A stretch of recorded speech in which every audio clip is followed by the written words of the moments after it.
Ladies and gentlemen, welcome here to North Carolina Wesleyan University for today's game with the host Battling Bishops and the visiting Randolph Macon Yellow Jackets. We're glad to have you here with us. We'd like to welcome Kendall Wallace, the reigning Rookie of the Week for the USA South, is on the mound.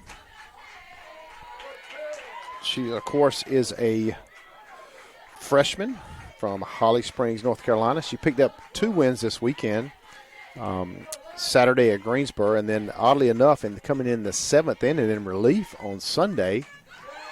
It's 2 strikes in a row to start this one off.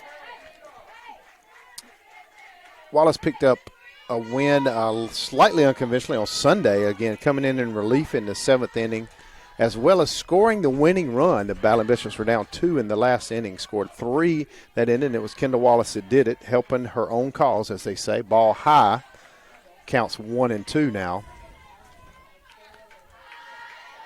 For Randolph Macon, we've got number 15, Tori Powell. She's a 5'6" junior from Freeman, Virginia, went to Mecklenburg County High School. Stepping in, got a red bat, fouls that one off. The count will remain 1-2. Powell and her teammates are clad in black today. Got yellow letters trimmed in white. Of course, got a red bat. I think it's a red and black bat there. Your Battling Bishops have got the navy pants with gray, sharp gray jerseys with blue sleeves. Got the Battling Bishop head. Wes, as he's affectionately called here, counts 2-2 now, even. On the right shoulder, the American flag on the left shoulder. Counts even at 2-2. Here's Wallace with the pitch. Good height. Must have been a little bit inside there. Had good speed. Ramsey Bryant makes up the other side of the battery. She had a heck of a Sunday. Hit her first college home runs, and not only she hit 1, she hit 2 back-to-back homers. A 2-run shot and a solo shot for Bryant. That ball's popped up toward the left side of the field. And that'll be out number 1. Now batting for the Yellow Jackets, number 10, Maya Now up Davis. for Randolph Macon, Maya Davis. She's an infielder from Chesapeake, Virginia. Went to Grassfield High School. She's a sophomore. Steps in the right-handed batter's box. She is pink as the day for her. She's got pink batting gloves and a pink protector on her left arm. Wallace readies for the 0-0 pitch. 1 out. Ball. I think that was inside as well. Your Battling Bishops are currently tied for 2nd in the league. It's a little bit of an uneven league schedule with 10 teams across such a wide distance. The Battling Bishops hits hard base hit between short and third. It's relayed back into Markowitz and then back to Wallace. So that'll be the first hit of the game. That was for Davis. Now we're looking at number 32, Katarina Brabson. She's a pitcher, a 5'5" pitcher from Chesapeake Beach, Maryland. Went to Northern High School. She's a sophomore. Last ball was hard hit by Davis. Get things started for the game. Here's 1 out. Davis on first. 1-0 now your count. So saying your Battling Bishops are typically tied for 2nd in the standings right now at 7-1. They're tied with Pfeiffer, who they split with here in opening weekend of the Conference USA Series. That one's hit hard right at short, and Markowitz got her glove on it, but it made it out. Now it was hit really hard, eventually picked up by Jones in center, tossed back in, and so now that'll put Davis on a 2nd. Davis on 2nd with Brabson on first, and that brings up number 25, Charlotte Boswell. She's a 5'6" sophomore from Glen Allen, Virginia, went to Deep Run High School. Jackets are ranked in the top 25. Had another great year, great athletic program there at Randolph Macon in Ashland, Virginia, just north of Richmond, Virginia. Men's basketball team here at Wesleyan participated in the NCAA tournament this year, first round hosted by Randolph Macon. Strike 1. to Boswell. As Wallace looks to do some work here with runners on first and second. 1 out. 1-1, I'm sorry, is the count. Here's the 1-1 pitch. Off-speed pitch. Got away from a little bit high there. Off-speed pitch so hard to throw. You want to keep your motion the same, everything the same except for the speed of that pitch. And a lot of times you'll see it go high. But a great weapon, a good tool to be used by these pitchers. That one's hard right down the pipe and fouled straight back into the net by Boswell. Meredith is in the lead, currently in the standings for the Conference USA South at 4-0. Of course, hadn't played as many games. Pfeiffer and Wesleyan at Beach at 7-1. Ballin Bishop's conference schedule slows down a little bit. They've got 5 series over the next 28 days. So I guess that's when hit to center. It's going to be trouble. Got just over Markowitz. It's picked up by Simmons in left and thrown in. Wasn't hard. It was kind of a check swing, but a well done there by Boswell to place it just short of left field and just over to shortstop. So that puts the bases loaded. Ballin Bishop's in a precarious position here, trying to get through the top of the first. Bases loaded, and that'll bring up Ashley Bush. She's a 5'11 junior from Virginia Beach, Virginia. Ocean Lakes High School, Virginia Beach, well known for its depth and talent, softball talent in that area. That ball's low, ball 1. Looks like Wallace is throwing very solid speed today. So on our game from that standpoint, but Randolph-Macon certainly putting the ball on the bat here early in the first game. Doubleheader, of course. That swing is fouled off. Going to go back out of play here. The protective sleeve on the left side comes off with that hard hack there by Bush. She'll put it back on and step back into that right-handed batter's box. As we said earlier, Bryant makes the other half of the battery for your Ballin Bishops today. It's a local Southwest Edgecombe product. Just over the Nash County line. Again, strong speed there by Wallace, but that was outside for ball 2. 2-1 now your count. I'm Aaron Denton. I'll be with you here for part of the game 1. Matt Ballin will also be with you here for part of game 1, and I'll be back for finisher in game 2.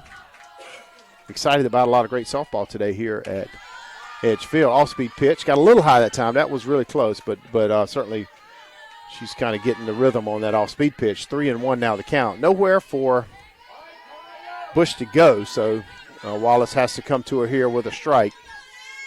Try to keep the Yellow Jackets off the board here early. Here's the pitch.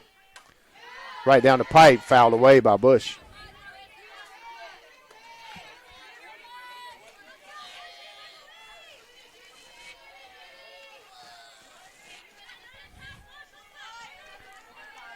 Three and two. The payoff pitch here. 1 out. Bases loaded. Top of the first. Wallace on the mound. Bush at the plate. Here we go.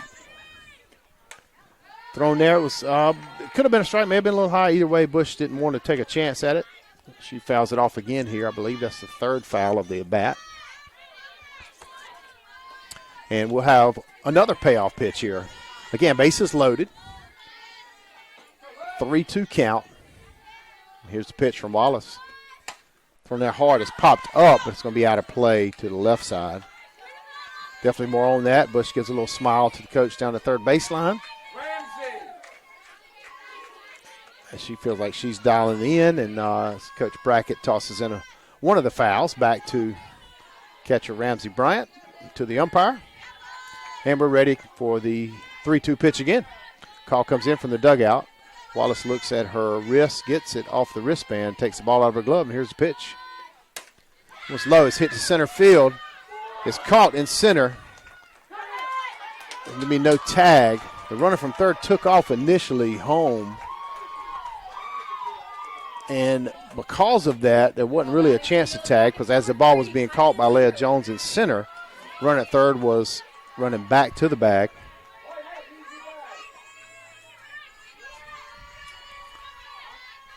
I believe it's Maya Davis that's on third. Jackets trying to get her in. Up to bat now, we've got Kylie Lamberth. Lamberth is a senior from Mechanicsville, Virginia, Mechanicsville High School.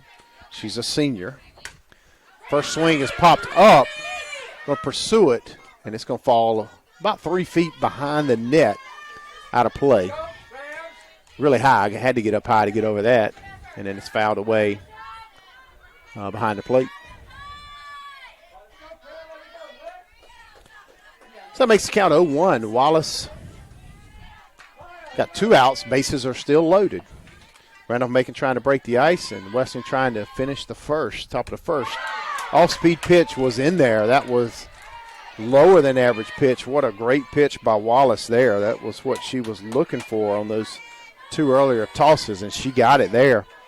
Lamberth way ahead. We'll be interested to see whether she comes back with a pitch like that or whether she comes back with more of a fastball. Here's the 0-2. It is a fastball right by her for strike 3. So your Battling Bishops get out of the first with no score. That's no runs on 3 hits, no errors, 3 left on base. We'll be right back for the bottom of the first after these words from Flow Sports.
Welcome back to the bottom of the first for your Battling Bishops.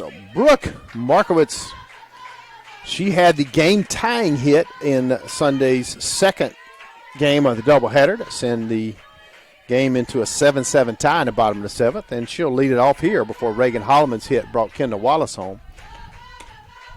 That'll be ball 1, looked like low and inside to Markowitz. Markowitz with her patented full shade front there. I don't think you can quite call that the Dion shade. I'm not sure if you could call it. Savante is our executive producer today on the Flow Sports. And that's a hard hit, base hit that started off by Markowitz. Single just to the left of shortstop Jordan Brown. So it's time out for Savante. Savante has similar shades to Markowitz. He's our executive producer today on the Flow Sports broadcast. Appreciate his work for us, and he's done a little bit of everything this spring, helping us out all across sports and even off campus, putting a good name out there for NC Wesleyan. That'll bring up Reagan Holloman, as we said before. First pitch swung on and missed by Holloman. The pitcher for Randolph Macon is number 12, Sierra Kigley. She's a freshman from Mechanicsville, Virginia, at Lee High School. There are at least 3 Yellow Jackets from Mechanicsville, 2 from Mechanicsville High School, and 1, as we just shared, Kegley from Atlee. So as we said before, Brooke had a base hit to tie the game on Sunday. Reagan Holloman then sent it to the right field to win the game. She steps in there and watches ball 2. That's outside. So 2-1 your count to Holloman. Holloman looks to bracket to get the signal, steps in. Now she's ready. Kegley now behind the rubber, getting the signal from her coaching staff, and now she's ready to roll. Here's the pitch, 2-1. Hit popped up. It's going to be infield And that's going to be caught by the shortstop, Brown, for the first out of the inning. That'll give us the first of the Twin Towers, as we say here at NC Wesleyan. Kayla Simmons. Simmons is plays first base.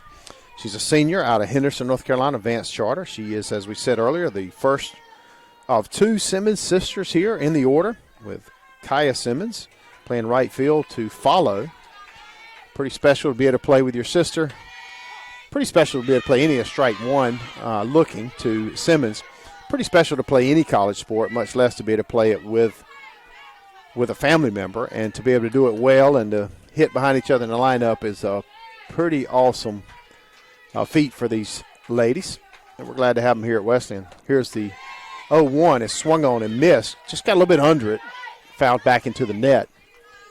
0-2 now. Markowitz still on first. No score here, although the Yellow Jackets did threaten in the top of the first, had bases loaded before your Battling Bishops got the last two outs. Here's the 0-2 pitch. That's high, ball one. Talk about finishes to games. The finish Sunday was wild to say the least.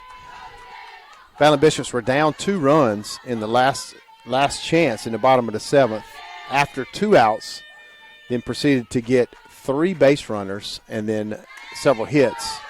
Off-speed pitch there was waited on by Simmons. She's smiling big. She knew she did a good job of waiting on it, wanted to crush it, but did a great job of waiting on it. Count will stay at 1-2. She's looking intently at Coach Brackett down in the third base box to get some instruction, and now headed over back into the box.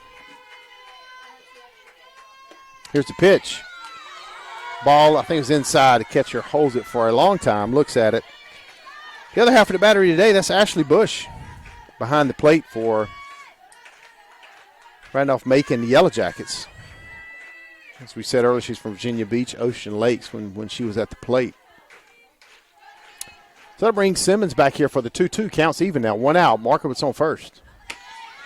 Swung hard and missed for Simmons. That'll be first strikeout of the day for Randolph Macon. I'll put 2 outs on the board. Markowitz still on first. Kind of lonely over there, looking for some help here from sister Kaya Simmons. She's playing left field today. Again, she's a senior from Henderson, North Carolina, advanced charter. Here's the swing. A little bit behind it, fouled up and over the net, just over the Randolph-Macon dugout. Simmons steps out again, gets the signals from Coach Brackett. Kind of turns the bat around with a little bit of check swing to ready herself, and then steps into the box. 0-1 now the count.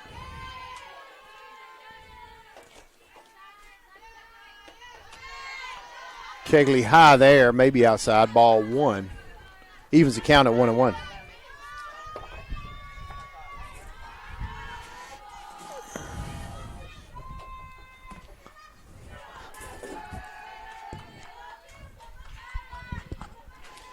We haven't talked about the weather because it can't get any better. It is a beautiful day at Edgefield today, all over Rocky Mount here. Ball 2. I thought it was low, and then I thought somebody else said strike, but that was not the umpire, and that's the only one that matters. So the count is 2 balls, 1 strike, 2 outs. Markowitz on first. So gorgeous day here. Not a cloud in the sky. It's supposed to be around 82. That one's hit, popped up right to Kylie Lamberth over at third.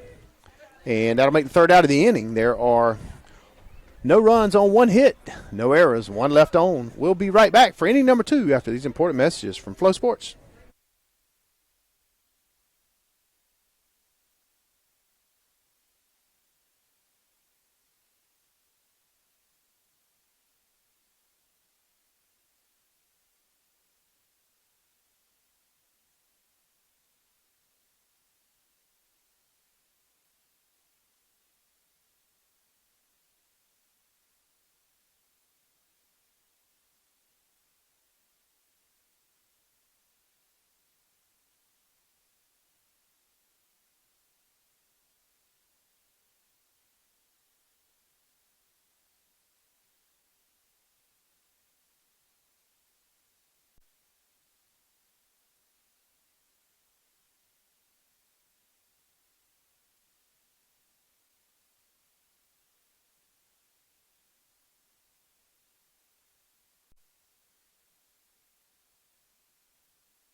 Number 7, Jordan Brown, playing shortstop today. We called her name there in the bottom of the first a couple times. She'll be at bat leading off for the Yellow Jackets here in the top of the second. Kendall Wallace's first pitch, 0-0 here. Pitched hard, but that was outside. Took Bryant across her body, grabbed it, and got it back. Wallace walks behind, or swipes the dirt a little bit, really doesn't grab it, just kind of resets herself. I don't think she was satisfied with that, and here she comes for pitch number 2.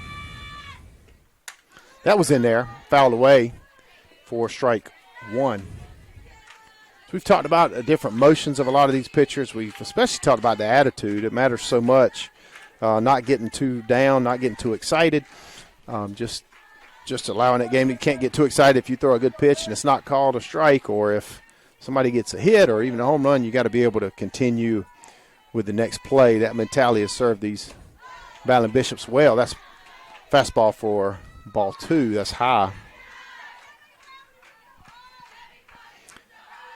Brown is a senior at bat here. Brown's a senior from Yorktown, Virginia, Tabb High School. Here's the 2-1 from Wallace. Thrown right in there. That's going to be out of play. Hits the bleacher and bounces off here for strike number 2. Evens the count at 2-2.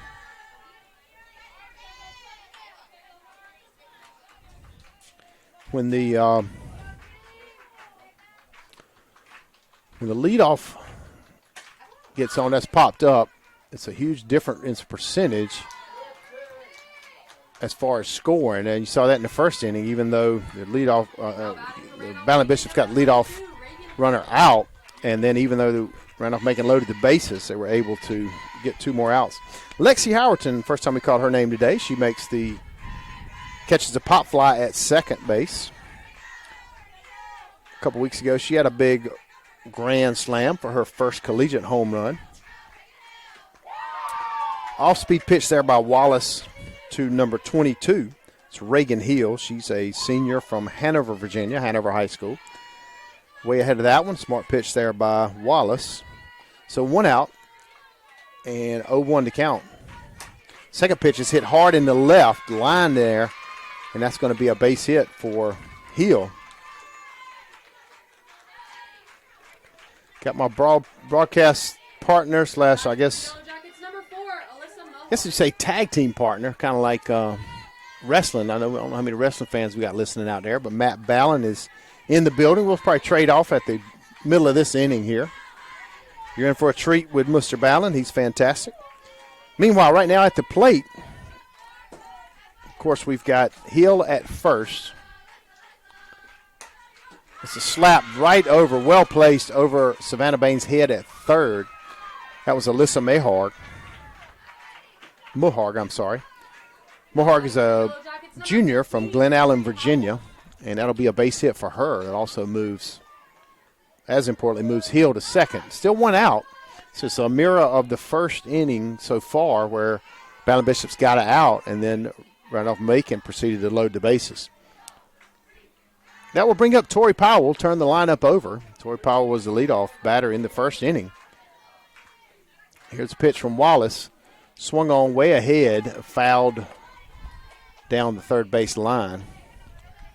Bain walks back over to Wallace. Looks like she wanted to share a little something with her. Maybe just a little bit of encouragement, help get the ball to her. We talk every game. As long as I'm here, we will. Just about that playing third base and what that means. It's really as an intense position in sports as you'll see in terms of what you have to do mentally and physically. Swung on behind it there. She just kind of got under it, was Powell, and that'll put Wallace ahead in the count. No balls, 2 strikes.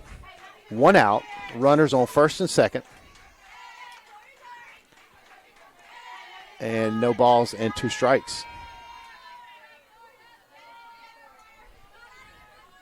Here's the pitch. It's high for ball 1.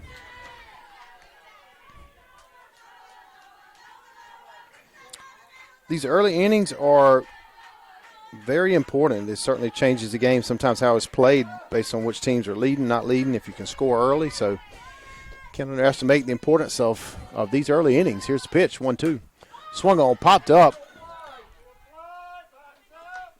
as you hear both the Wesleyan dugout and the umpire holler infield fly batters out, it is still caught by Markowitz for out number 2. That'll bring Davis. She got on the first time up today. That'll bring Davis only in the 2 spot here with runners on first and second and 2 outs on the board. Here's a pitch from Wallace, 0-0. Low, ball 1. Ramsey Bryant stopped it. Bounced out in front of her a little bit. No harm, no foul. She was able to grab it and did not allow the runner to advance. 1 ball, no strikes is the count. And here's the pitch. Strike. Looking there was Davis.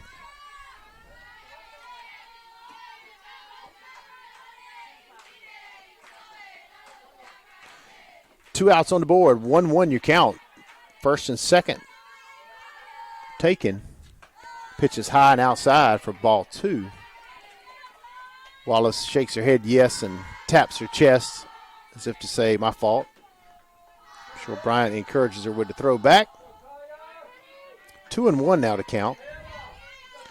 Again, Wesleyan trying to close out this inning without allowing a run here by the Yellow Jackets. That one's hit pretty solid, but well foul. That'll move the count to even. Lots of 2s on the board. It's 2 strikes, 2 balls, 2 outs in the top of the second with 2 runners on. You got to love the numbers.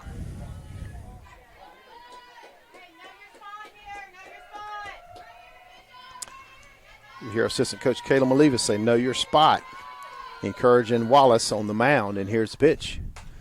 Put in there, but it's fouled away as Davis stays alive. Really good at bat here by both pitcher and batter. It's a good battle, part of what you like to see in a quality softball game. Supposed to have the ice cream truck here again today. It was very popular. Lots of people opening their wallets on Sunday, so we'll see if it comes back. Meanwhile, Wallace trying to put the Yellow Jackets on ice. And Markowitz will help with that. It's a ground ball to Markowitz. She throws over to Simmons at first, and that'll do it for the top of the second, where the Yellow Jackets had no runs on 2 hits, no errors, 2 left on base. We'll be right back after these words from Flow Sports. Get ready for Mr. Matt Ballin.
Savannah Bank quickly goes down 0-2 after 2 quick strikes from Sierra Kegley.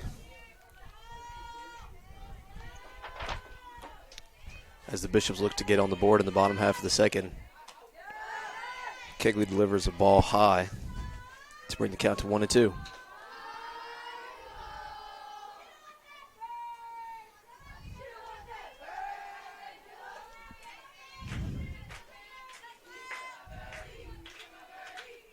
Kegley delivers. Swung on, foul down the third baseline. The count will stay at 1-2.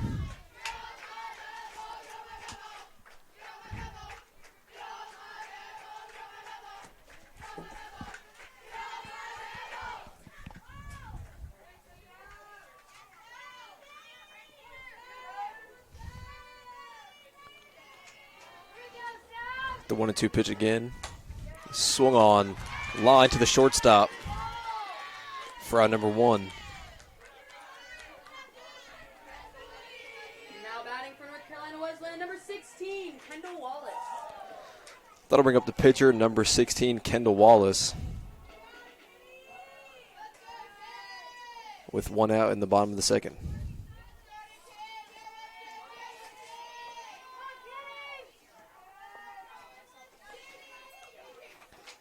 Kegley delivers. She shows bunt and pops it back into the net for strike 1.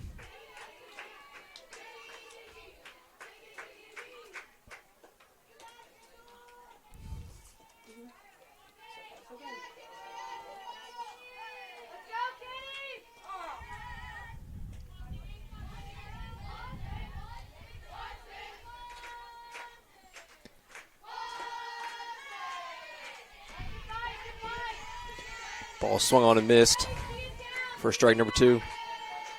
It'll be 0-2, 1 out to Wallace.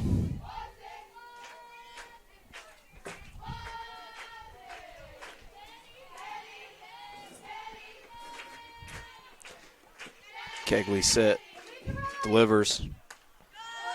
Swung on and fouled back. It'll keep the count at 2-2.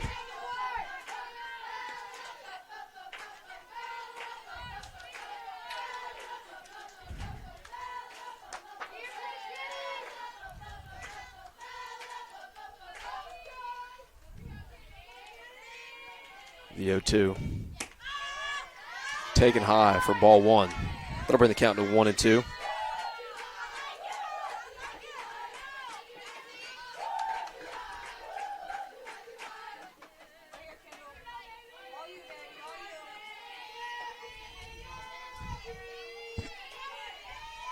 The 1-2. Swung on. Grounded to short. Out at first for out number 2 of the inning. Now batting for North Carolina Wesleyan, number 5, Aaliyah Jones.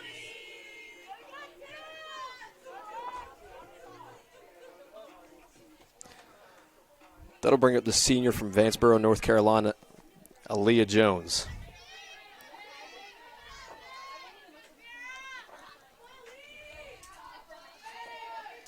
Kegley delivers. Ball 1 high.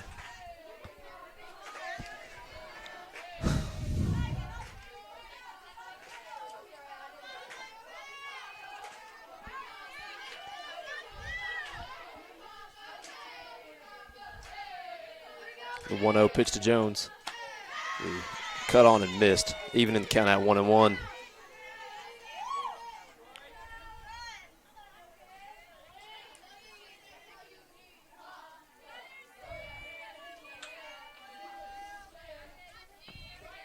Kegley delivers. Be ball 2 in the dirt to Jones. Jones looking to make something happen with 2 outs and see if they can get a 2-out rally going for the Bishops.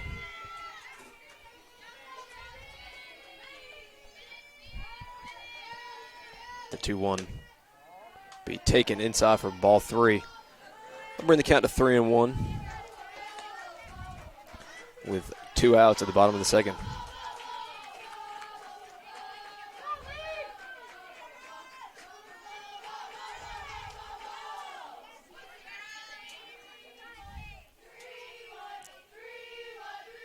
Kegley delivers.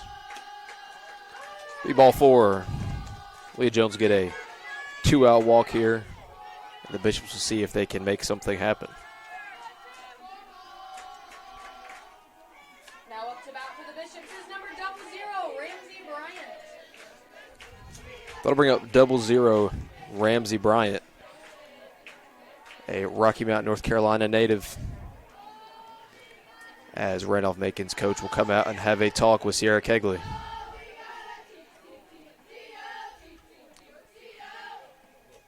Just trying to calm her down and make sure she knows that just 1 out away from the end of the inning.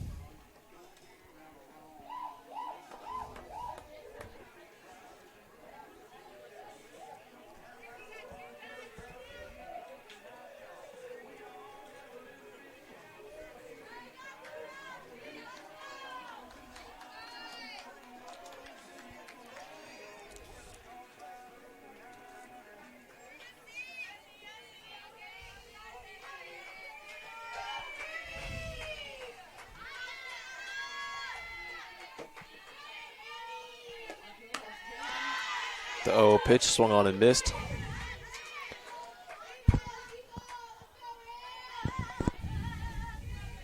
I'll bring the count to 0-1 to Bryant.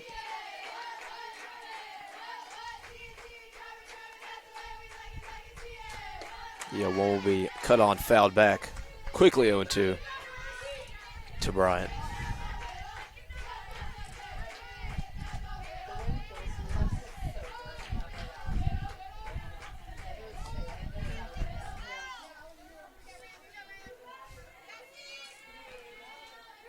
Kegley set. She delivers. Big ball 1 high. Good take from Ramsey Bryant.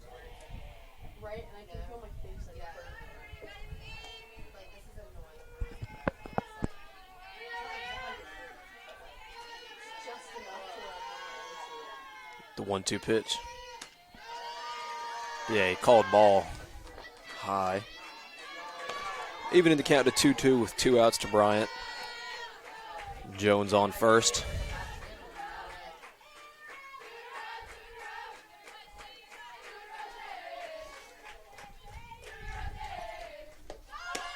The ball 3 as Jones takes off and will get the stolen base. As Randolph Macon was sleeping there and not paying close enough attention to Jones on first.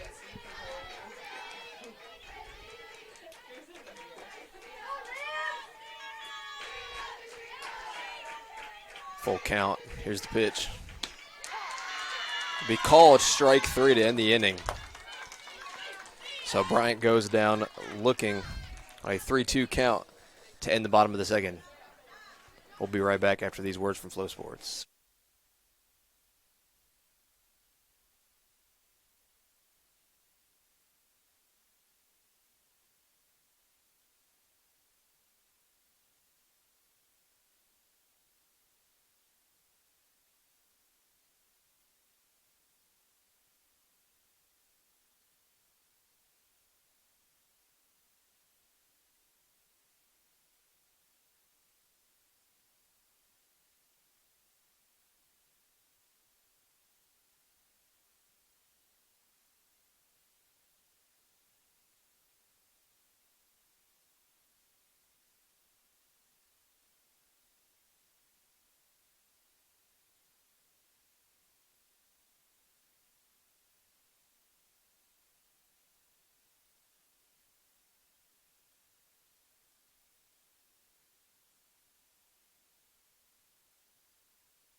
Number 32, Kat Brabson will lead off the top of the third.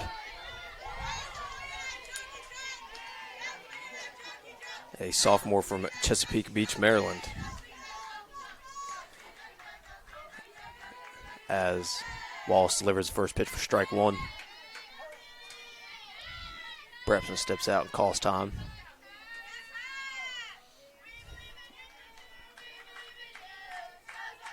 Wallace delivers. Be ball one high.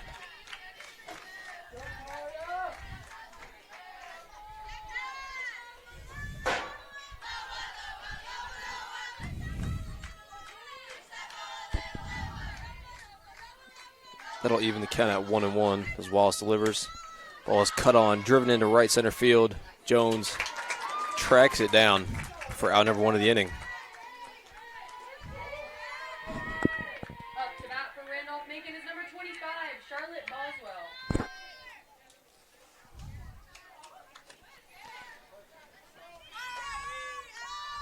Next up for Randolph Macon is number 25, Charlotte Boswell.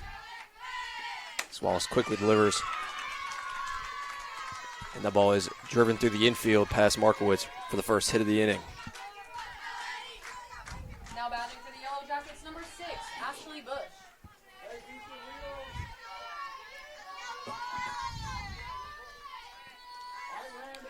That'll bring up number 6, Ashley Bush from Virginia Beach, Virginia.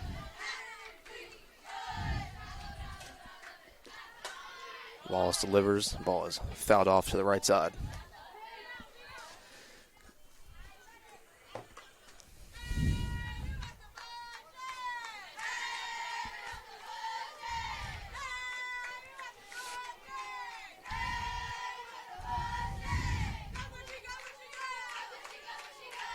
The 0-1 pitch to Bush.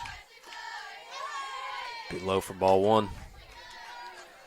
That'll even the count at 1-1 with one out.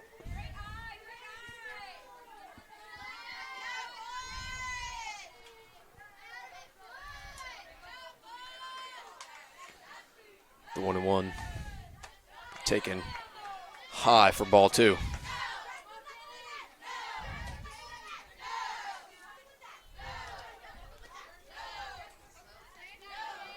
Wallace falls behind 2-1 to Bush. She's looking to even the count up and get back in this at bat. As she takes a big swing and fouls that off over the first base dugout.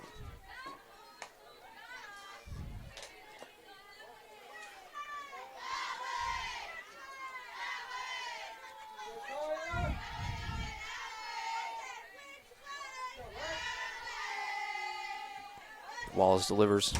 Be cut on. Popped up down the left field line. That'll be gone for a 2-run home run from Ashley Bush.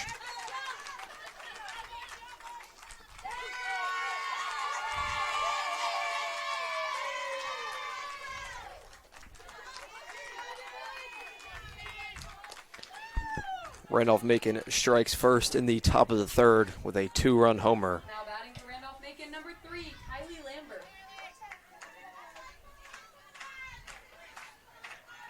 To bring up the third baseman, Kylie Lambert.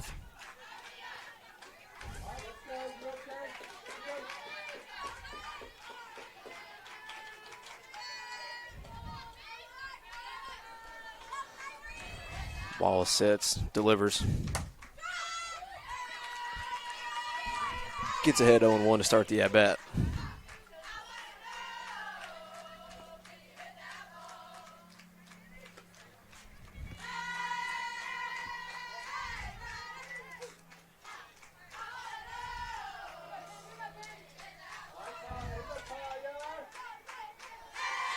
The 0-1 pitch to Lambert.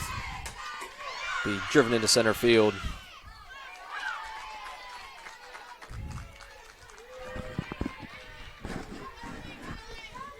And put out by Jones. Number 7, Jordan Brown.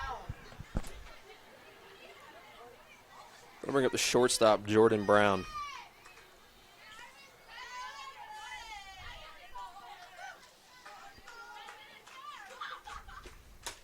The 0-0 is popped up on the infield, and Cale Simmons will be there to make the out.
That'll bring up the 9-hole hitter, number 22, Vivian Lloyd, to start the bottom of the third as the Bishops look to answer back.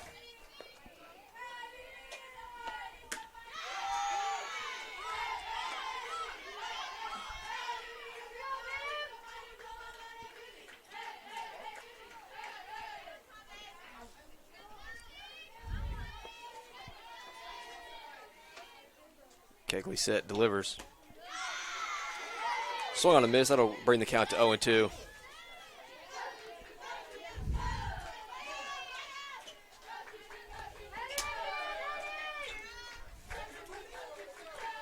Lloyd looks to lead off this inning. Have a good at bat as the ball is taken high for ball one.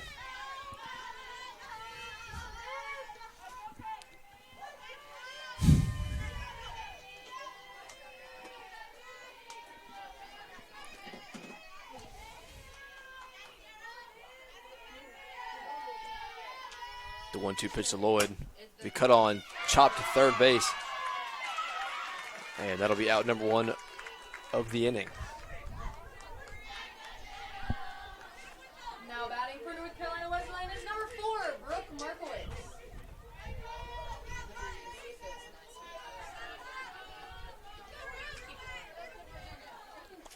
That'll bring up the shortstop, number 4, Brooke Markowitz,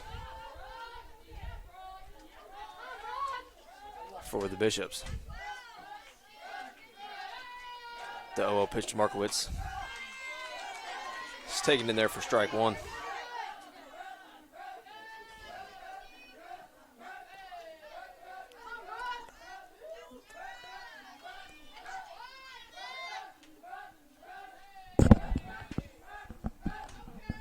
The 0-1 to Markowitz. Be cut on, popped back into foul territory.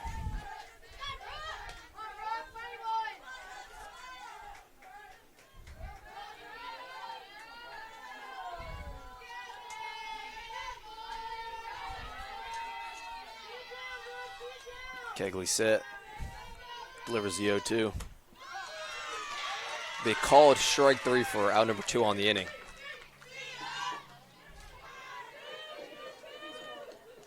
Now batting for the Bishops is number 10, Reagan Holloman.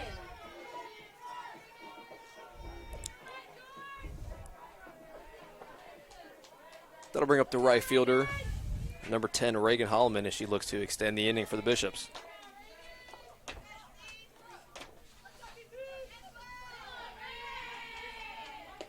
The 0-0 cut on, fouled back.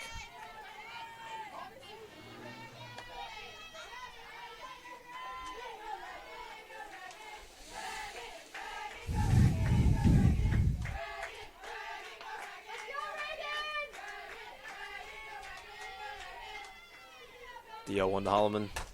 Be chopped. A tough play for the shortstop. Brown throws in time for out number 3 on the inning.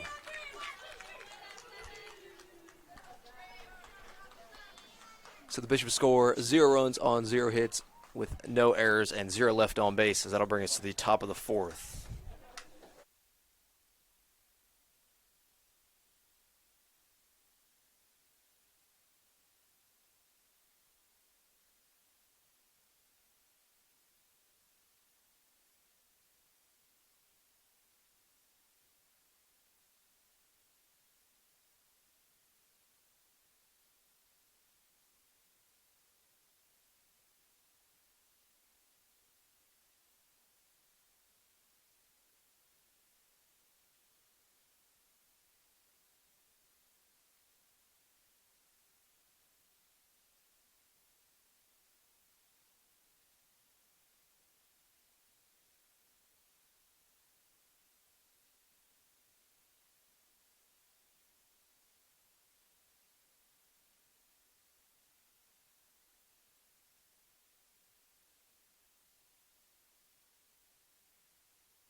We'll bring up number 22, Reagan Hill, the first baseman for Randolph Macon.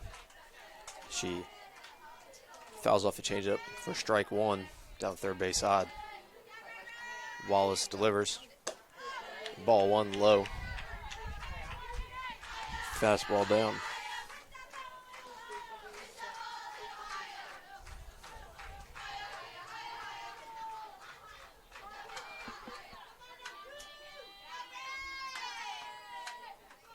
The 1-1 pitch to Hill. Be cut on, fouled back. Strike number two.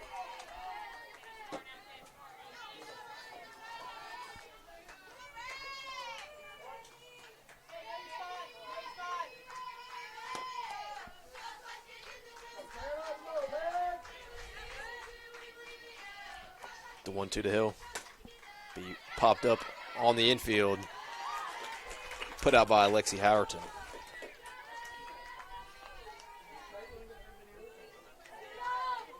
Now batting for the Yellow Jackets, number 4, Alyssa Mohar.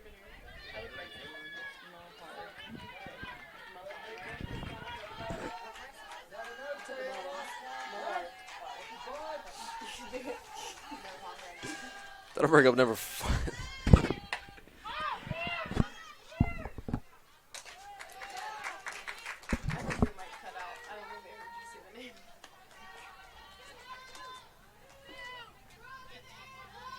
Now batting for the Yellow Jackets, number 15, Tori Powell. That'll bring up the leadoff hitter, Tori Powell.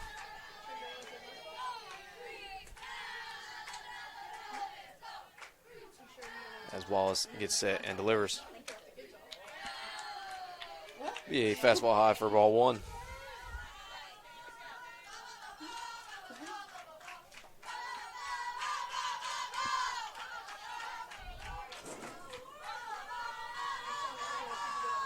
The 1-0 pitch to Powell. Will be in there for strike one.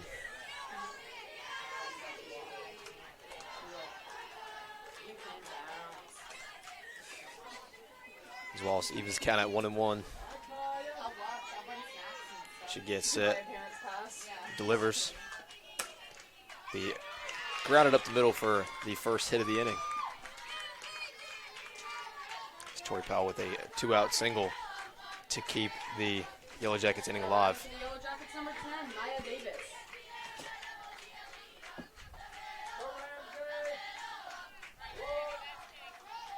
We'll bring up number 10, Maya Davis. They run her on first and 2 outs.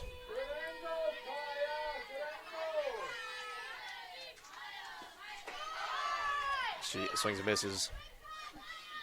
And Powell steals second with ease.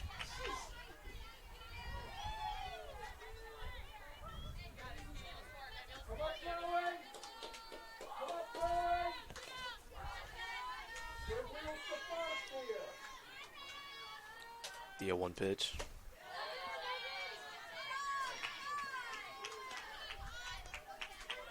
Will be low for ball one.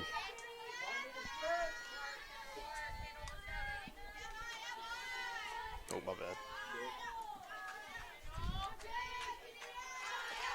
The 1-1 pitch. He cut on line. Markowitz dives, kicks off her glove. Runner trips going to third. She'll be able to make it back safely. The runner is looking to get in a rundown. And she will. Bryant to Simmons. To the other Simmons swing to get the third out of the inning. So poor base running from Randolph-Macon right there. Gets the Bishops out of a first and third situation. We'll be right back after some words from Flow Sports.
Simmons. That'll bring up the 3-hole hitter, Kayla Simmons, to start the bottom of the fourth.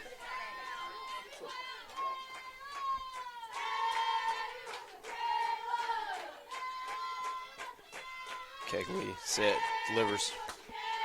Will be swung on, popped foul for strike one.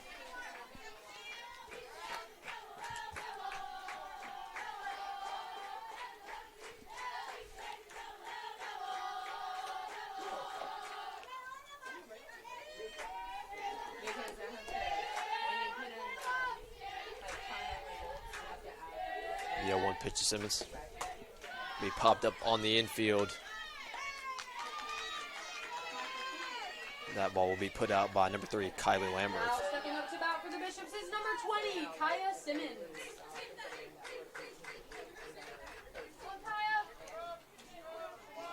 That'll bring up number 20, Kaya Simmons, with one out in the bottom of the fourth as the Bishops look to string together some hits and some runs.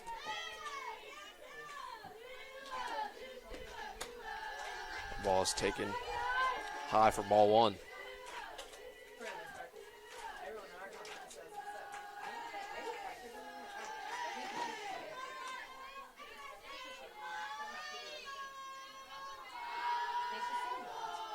The 1-0 pitch to Simmons. Be taken for strike one. That'll even count out at 1-1. With one out and no runners on.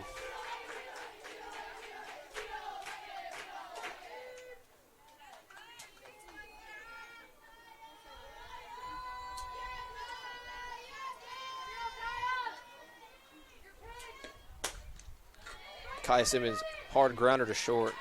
Throw will be in time, but the ball is dropped, but the call on the field is out. So the umpires will get together and talk this over.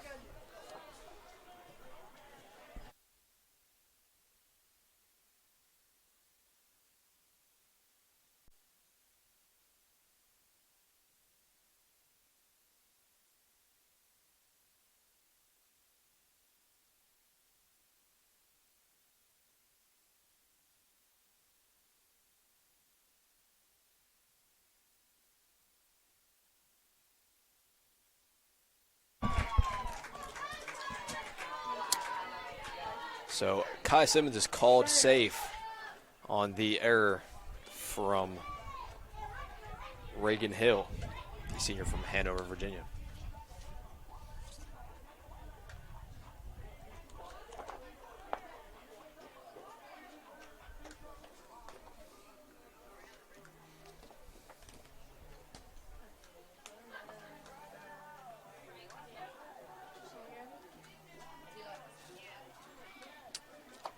Randolph Macon is not too happy about the call, as they believe that it was on the transfer, but the umpires seem to think otherwise.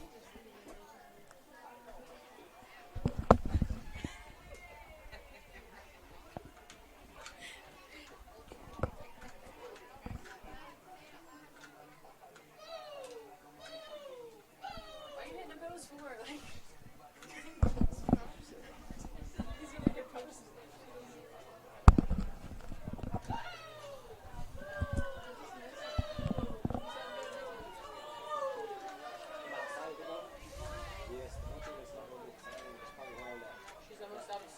The umpires are talking it over yet again. I've never seen anything quite like this.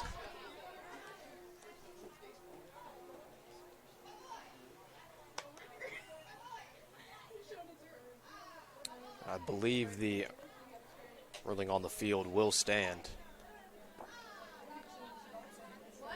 It's an E3.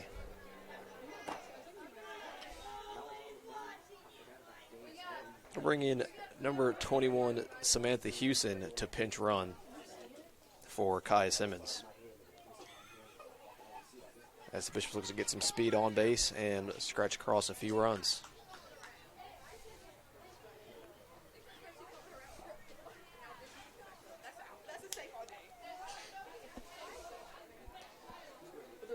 The umps keep telling her to go, like, talk to the other one. And she's like, well, he just told me to come talk to you because you changed the ball. And you said he changed the call. Someone's lying. Someone's telling a fib.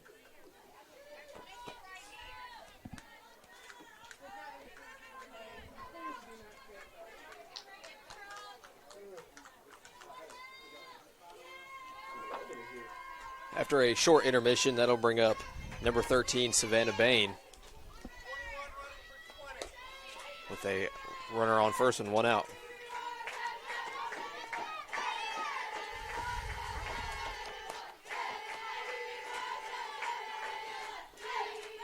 The 0-0 be popped up on the infield.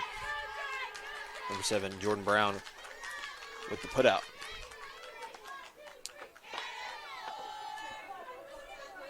I'll bring up number 16, Kendall Wallace, with 2 outs and a runner on first here in the bottom of the 4th.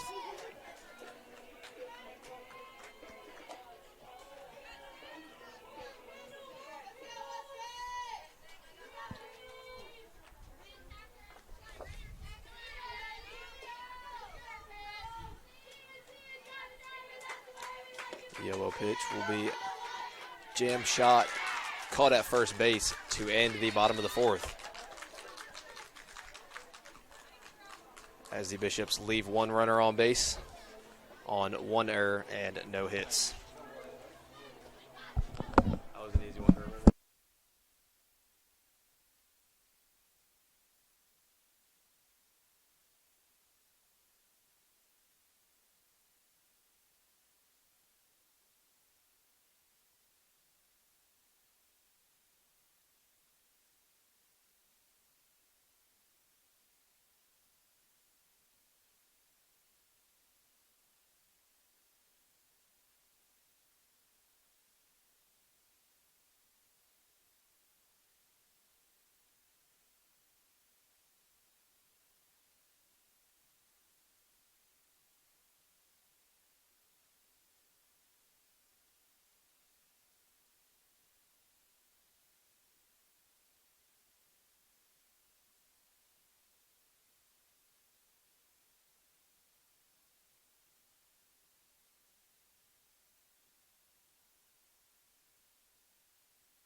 Now batting for Randolph Macon, number 32, Kat Brabson.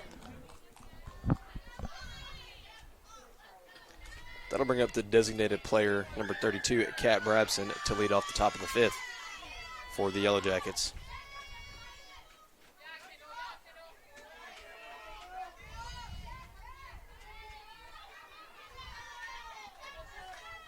Wallace delivers.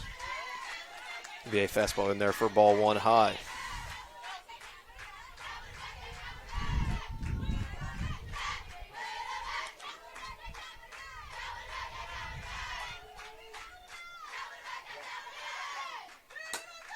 The ball will be lined hard into left field as Cat Brabson makes a turn, but the Bishops get it in time. There's a leadoff single for the Yellow Jackets. Now up to bat for the Yellow Jackets is number 25, Charlotte Boswell.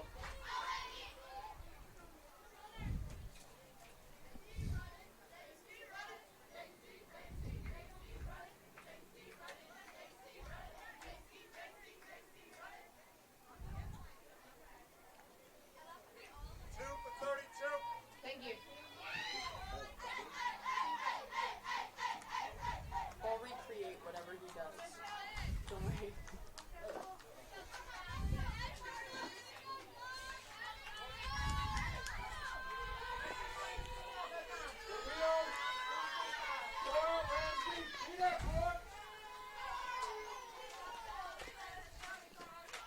The 0-0 to Boswell will be high for ball 1.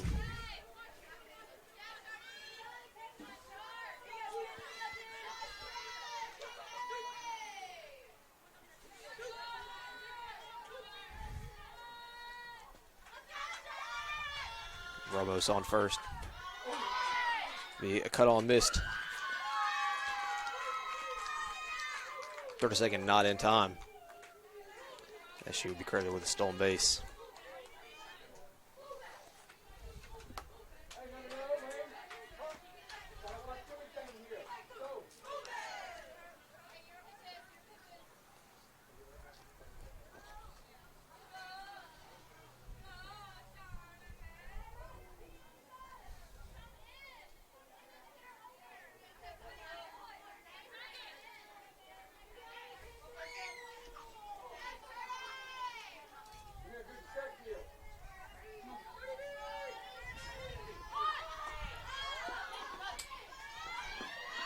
He shows bunt.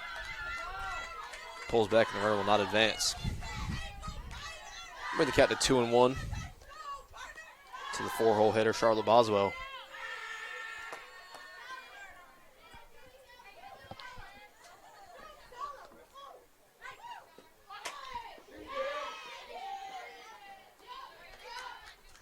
Shows bunt again, and they say that she went around. That'll even the count out at 2-2.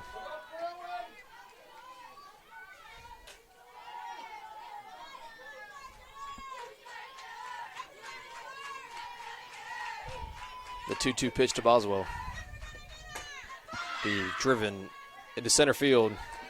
Jones comes in, makes a good throw to Markowitz, cuts it off as Armos barely gets back to the bag in time.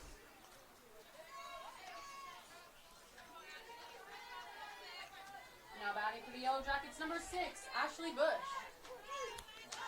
Let's bring up number 6, Ashley Bush, who hit a 2-run homer in her last at-bat to give Randolph Macon the lead.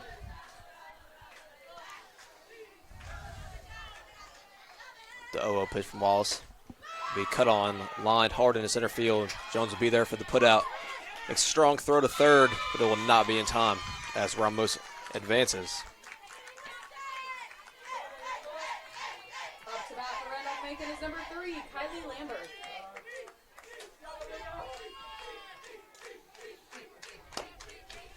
Gonna bring up the third baseman, Kylie Lambert.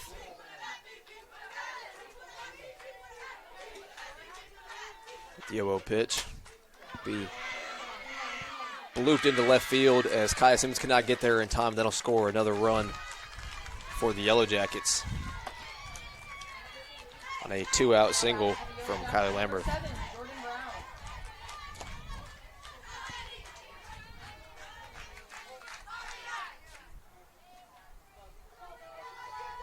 That'll bring up the shortstop, Jordan Brown.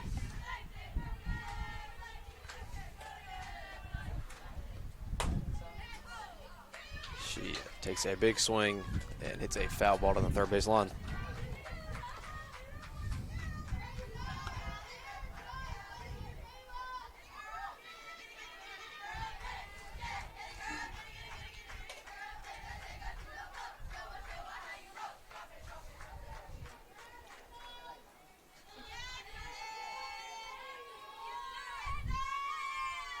The 0-1 pitch to Brown. Be cut on, foul down the first base line now.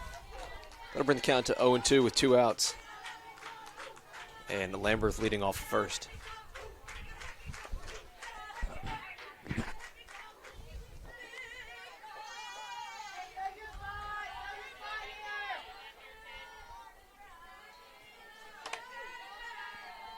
The 0-2 pitch to Brown will be taken inside for ball 1.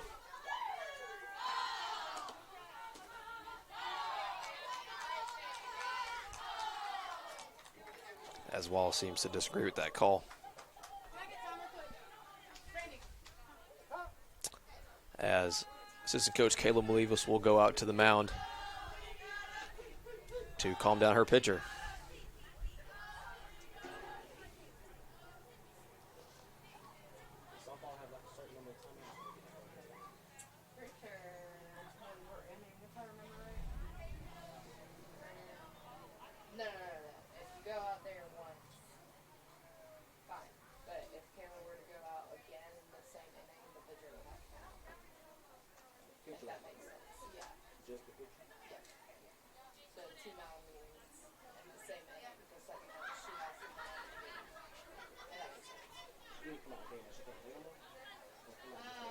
She can read it. But comes out, does she still hit since she does both? Or if she comes out, she doesn't do either? It depends on how he would want to do it. If he would want to do hits or he could make her put it. It just depends on how he really wants it.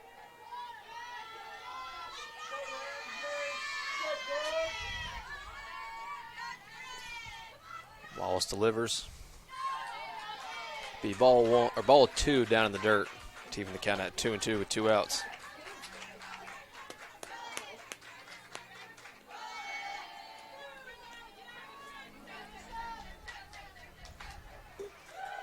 Lambert leads off at first. Wallace set, delivers. Ball be cut on. Driven into left field for another 2-out single, and Lambert will advance to third. She'll be gunned down at third, trying to advance on the single from Jordan Brown.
That'll bring up the center fielder, number 5, Aaliyah Jones, to lead off the bottom of the 5th.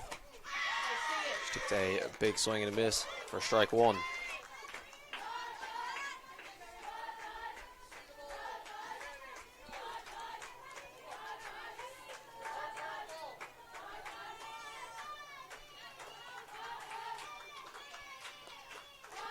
Kegley gets set and delivers. Ball will be bunted back to the pitcher. And thrown over to Reagan Hill for out number 1 of the inning.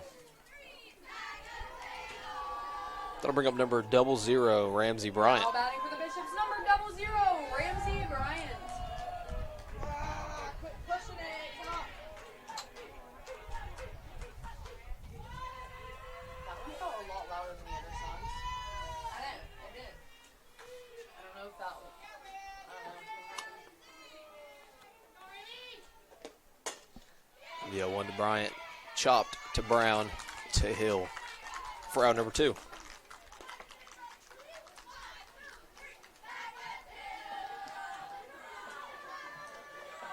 First 2 battling Bishop hitters are retired relatively quickly. Vivian Lloyd. And that'll bring up number 22, Vivian Lloyd, who will look to extend the inning and have a long at bat.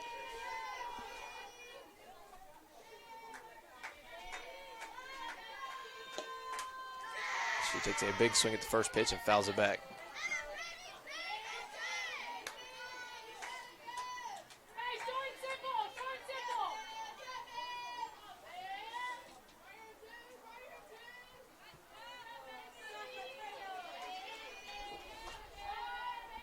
The 0-1 pitch to Lloyd.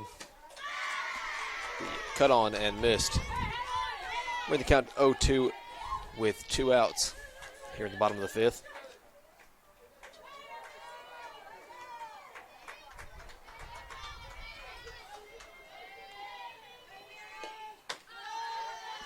As Kegley will deliver ball 1 high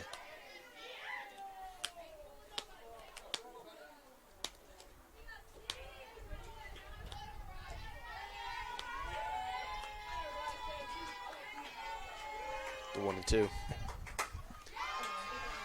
Be driven into left center field. But that ball will be tracked down for out number 3 of the inning as the Bishops go down in order.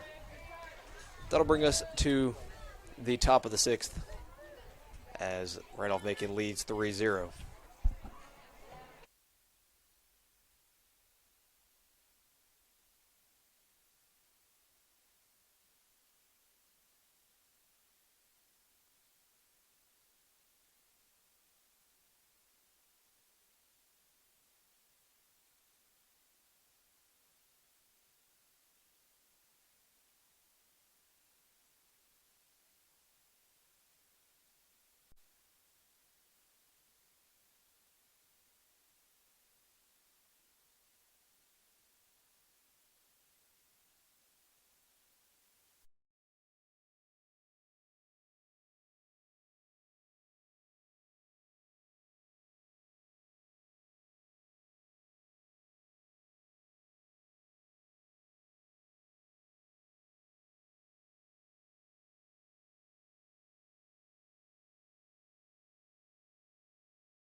Extra descriptive. They have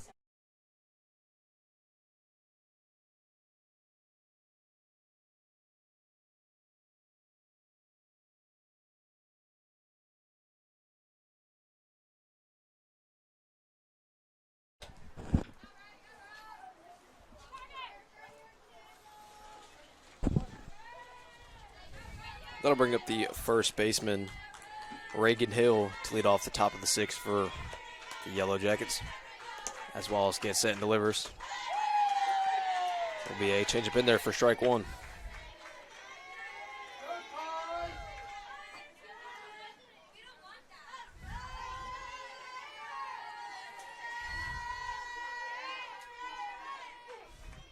Wallace delivers the 0-1.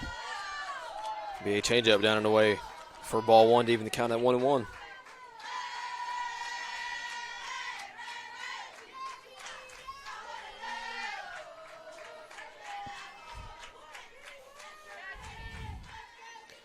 Wallace delivers the 1-1. Ball be popped up on the infield and put out by number 18, Lexi Howerton. now batting for the Yellow Jackets, number 4, Alyssa Maharg.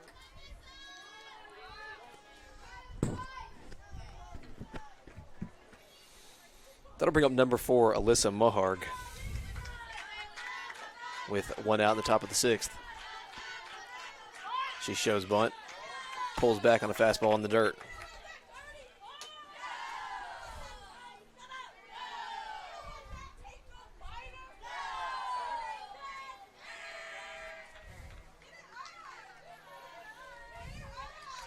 The 1-0 will be taken high for ball 2. Wallace falls behind 2-0 to Alyssa Maharg.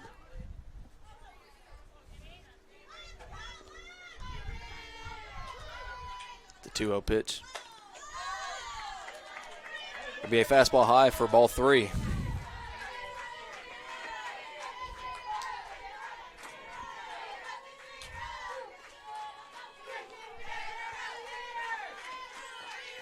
The 3-0. Be a fastball in there for strike 1.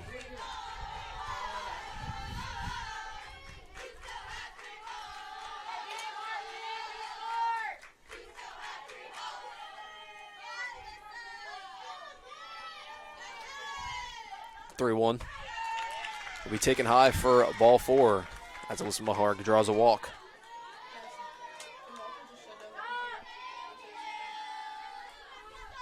Now batting for the Yellow Jackets, number 15, Tori Powell.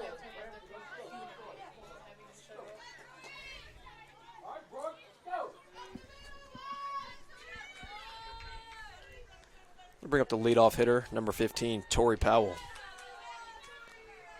1 out and a runner on first. She's a hit and run. And Maharg will be in there with a stolen base.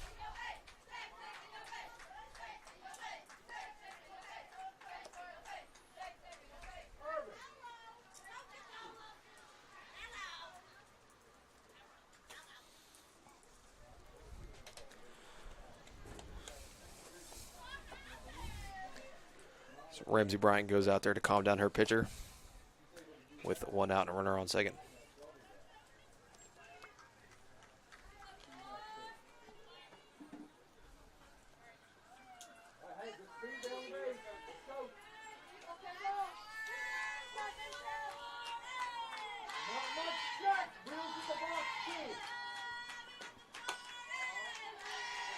As Wallace delivers a fastball high for ball 1.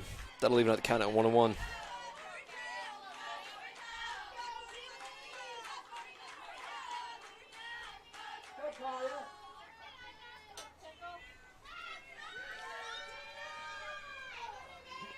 The 1-1 pitch to Powell. Be a fastball down for ball 2.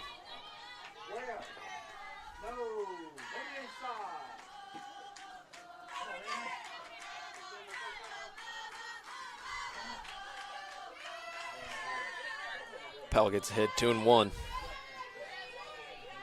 With Mahar leading off the second as Wallace delivers. So it'll be a changeup in there for strike 2.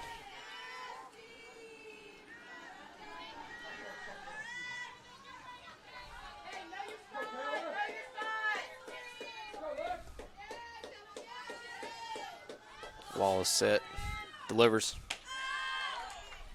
Be a fastball, just misses for ball 3.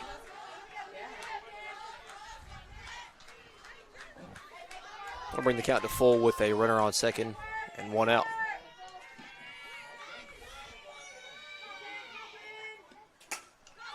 The ball is driven into left center field. Jones going back, can't get there, bounces off the wall. Markowitz has trouble with it and bobbles it, and that will allow Mohawk to score from second, giving Randolph Macon the lead 4-0. Now batting for the Yellow Jackets is number 10, Maya Davis.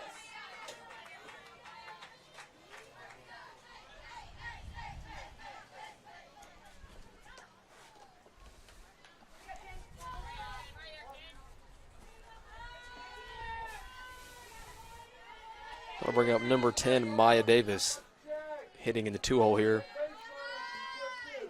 with 1 out and a runner on second. She steps out and calls time.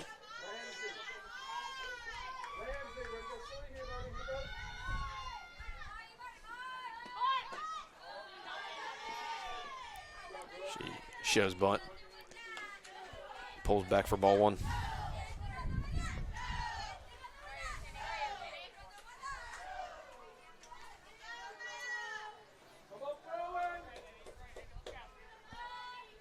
Balls delivers. Ball's cut on, driven into left field. That'll get off the wall as Simmons fields it. Cut off to second, will not be in time. So that'll be back-to-back doubles for Randolph Macon. That'll extend their lead to 5-0. Now batting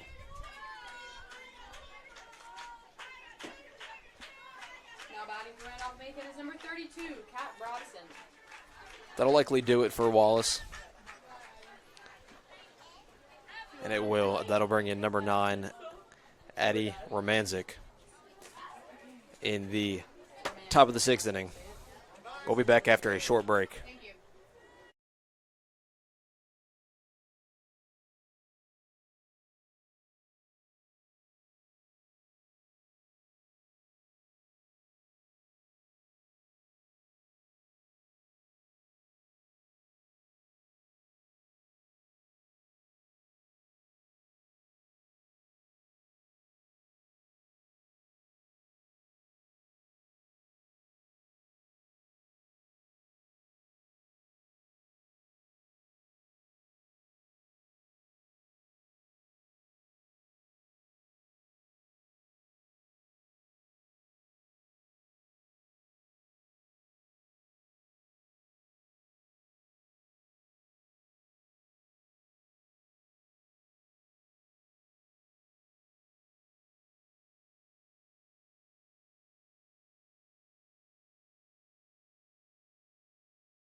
bring up the 3-hole hitter, number 32, Kat Brabson, as Romanzik gets in there with a first pitch fastball for strike one.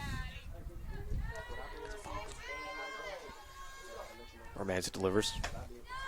Be a fastball down for ball one. That'll leave the count out at 1-1 with one out. 2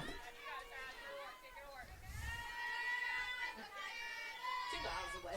Makes sense. Yeah, it's right down the road.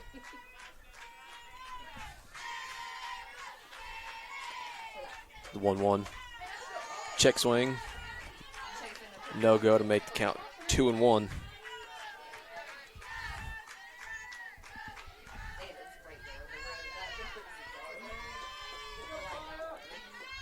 Davis on second.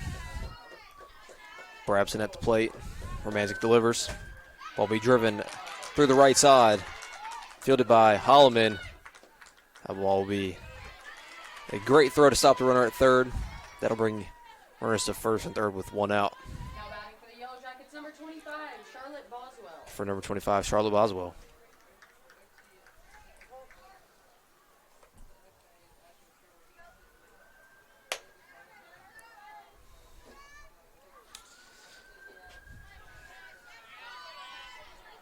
So 3 hits in a row for the Yellow Jackets will put runners on first and third.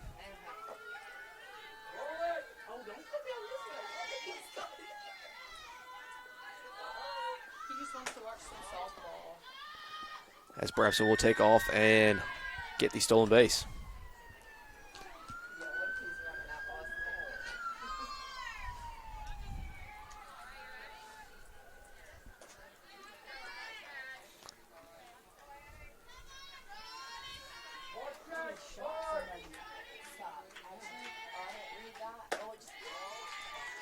1-0 pitch to Boswell will be in there for ball 2.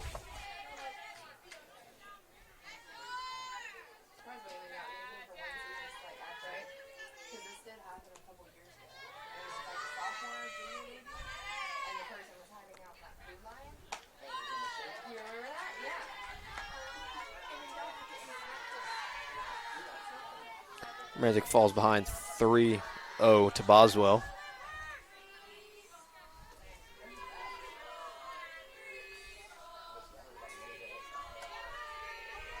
She delivers. Fastball in there for strike one.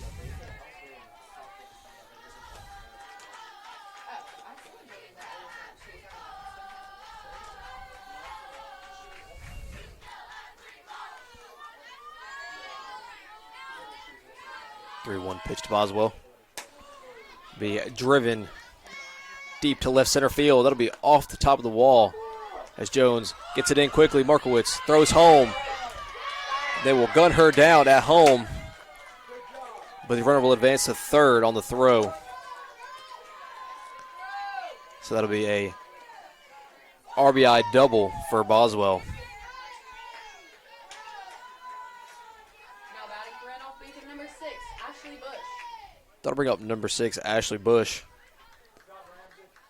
with 2 outs and a runner on third. We had a shooter on campus once that waved like the sirens went off like on campus, and we called one of our other friends that lived like down like where it was, and she was out like on the like patio trying to find out what the sirens were. I should probably go inside. She takes a big swing and fouls that one back. Bring the count to 0-1.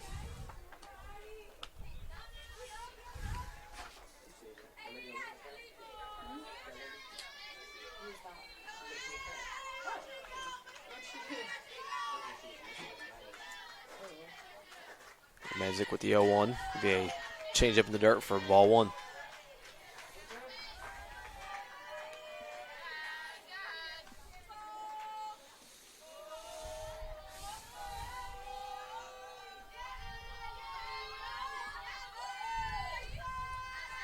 The 1-1 pitch to Bush.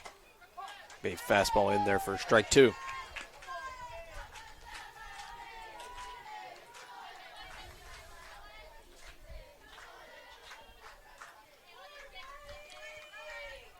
One and two with 2 outs as the Bishops look to escape the inning without any further damage. She delivers a fastball just off the outside of the plate for ball 2 to even the count at 2-2 with 2 outs.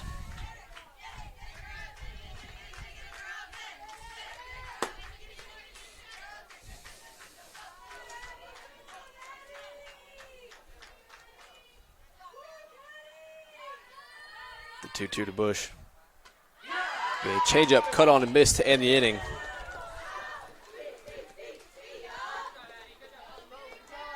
As Randolph Macon scores 4 runs on 4 hits with no errors and 1 run left on base. We'll be back after some short messages from Flow Sports.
We'll bring up the shortstop, Brooke Markowitz, to lead off the bottom of the 6th inning here for the Bishops.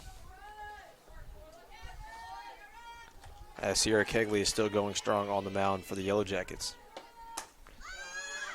She throws a fastball in. The ball is popped up. Left field will come in and make the play for out number 1 of the inning. So 1 pitch and 1 out. Now batting for the Bishops is number 10, Reagan Holloman.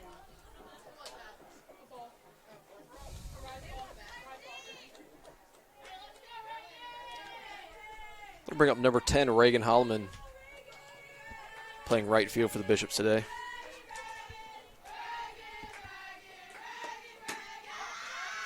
She takes a fastball in there for strike 1.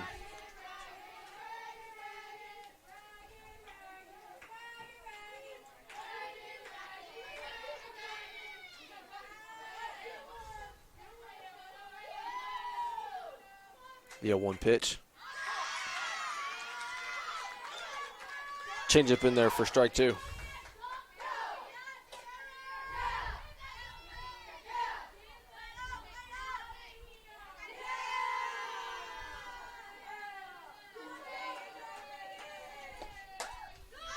The 0-2 pitch is popped up on the infield. Brown going back will make the out for out number 2.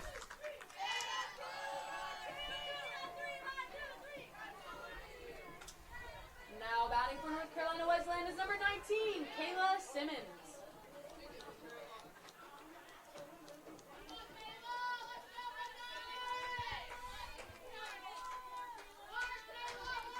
Bring up number 19, Michaela Simmons for the Bishops here.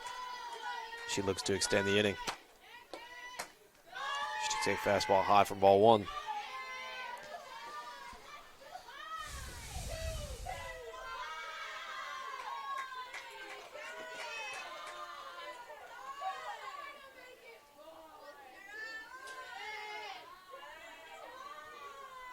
The 1-0 pitch.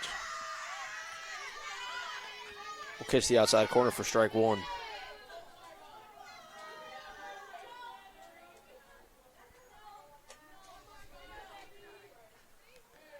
Be 1-1 with 2 outs here to Kayla Simmons. She's a big swing, pops it up on the infield. Brown diving catch for out number 3 of the inning. As the Bishops go down in order to end the bottom of the 6th. We'll be right back after these quick messages.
Throwing the third baseman, Kylie Lamberth for the Yellow Jackets in the top of the 7th.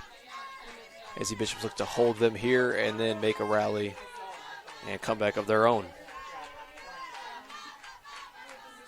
Romanzik delivers. Ball will be driven deep left field. And a call it for out number 1 of the inning.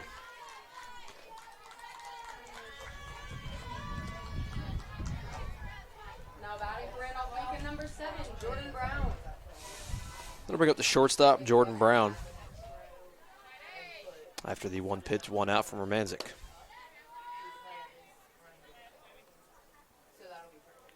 She delivers. Be a changeup in the dirt for ball 1.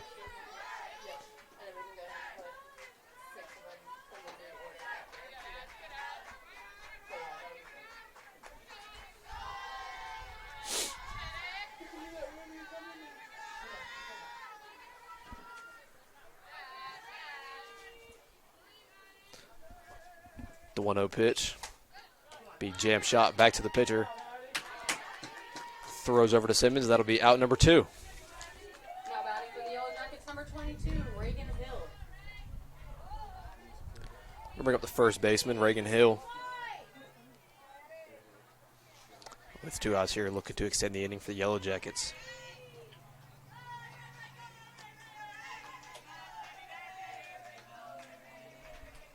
Romanzik delivers. Ball be popped up on the infield. Howerton makes the out. An efficient inning for Romanzik. As the Yellow Jackets go down at 1-2-3, and the Bishops look to rally back in the bottom of the 7th after these quick messages.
That'll bring up number 20, Kaya Simmons, to lead off the bottom of the 7th as the battling Bishops look to rally back from a 6-run deficit. Kegley delivers. Will be a fastball high for ball 1.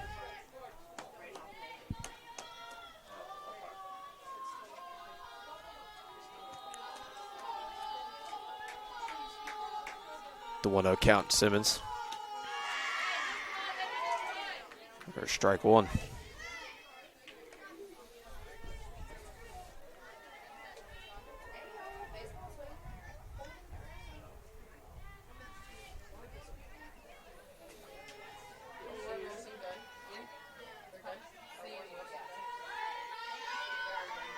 The 1-1 pitch to Simmons will be high for ball 2. Really?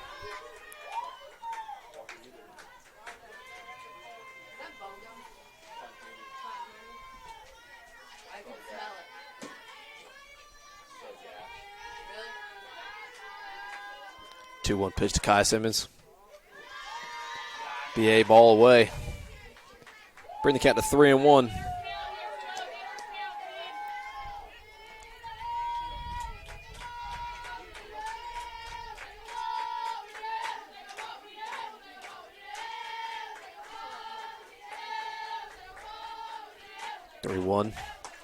The cut on, foul back.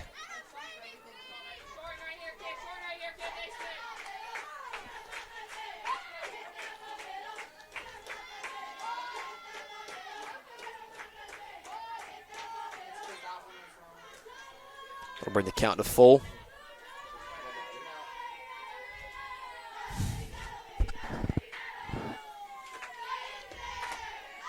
Ball be popped up by the dugout. That'll be out of play.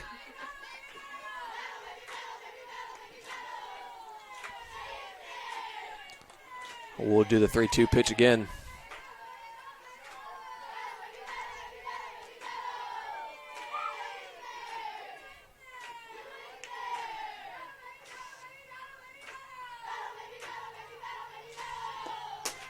Ball is smoked into left center field.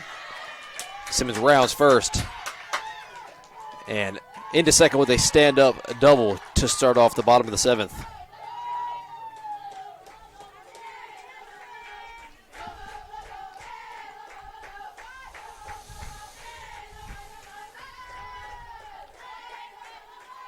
That'll bring up the third baseman, Savannah Bain. 13, Savannah Bain.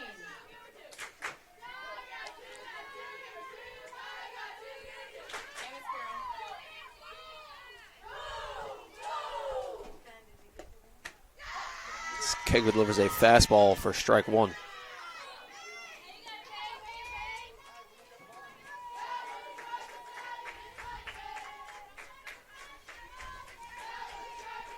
Oh, 1 pitch to Bain.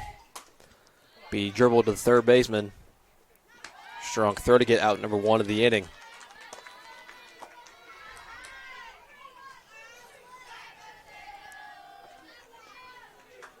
As that brings up number 9, Addie Romanzik. Now batting for North Carolina Wesleyan, number 9, Addison Romanzik.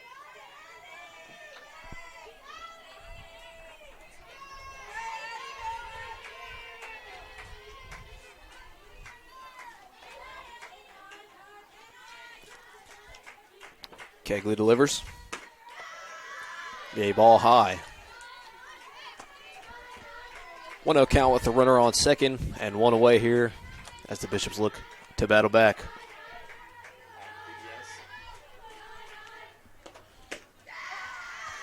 So it'll be a fastball in there for strike 1.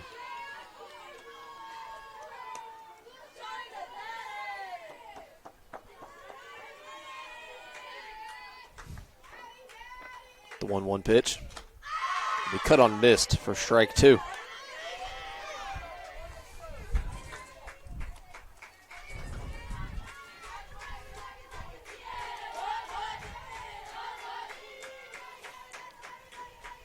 One and 2 count to Romanzik. Be popped up to the pitcher for out number 2. Bringing up number 5, Aaliyah Jones, trying to keep the Bishops alive here. Now batting for North Carolina Wesleyan is number 5, Aaliyah Jones.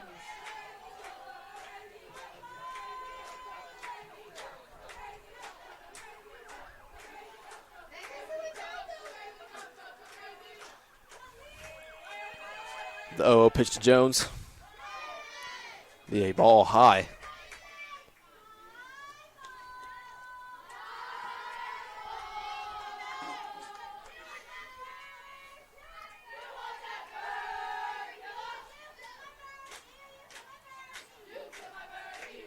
The 1-0 pitch.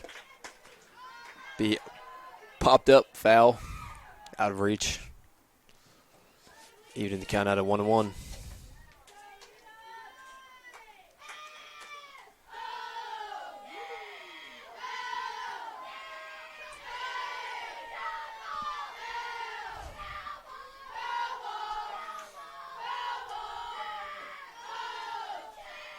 Kegley set, delivers. Be in there at the knees for strike 2. Bishops down to their last strike here. They look to mount a comeback.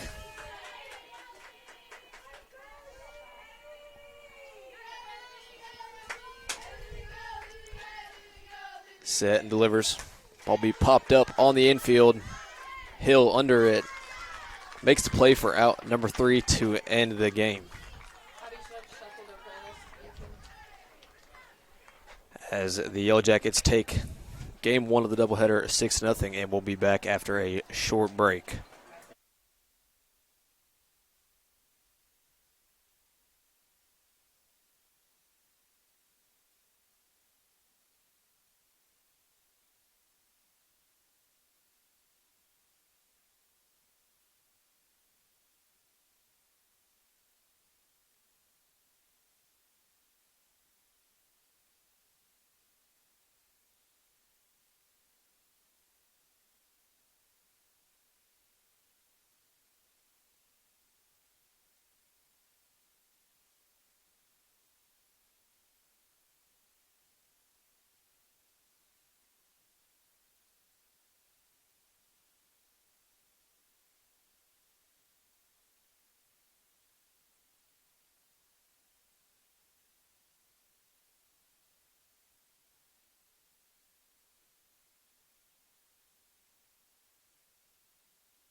Welcome back here to Edge Field for today's second game of the doubleheader.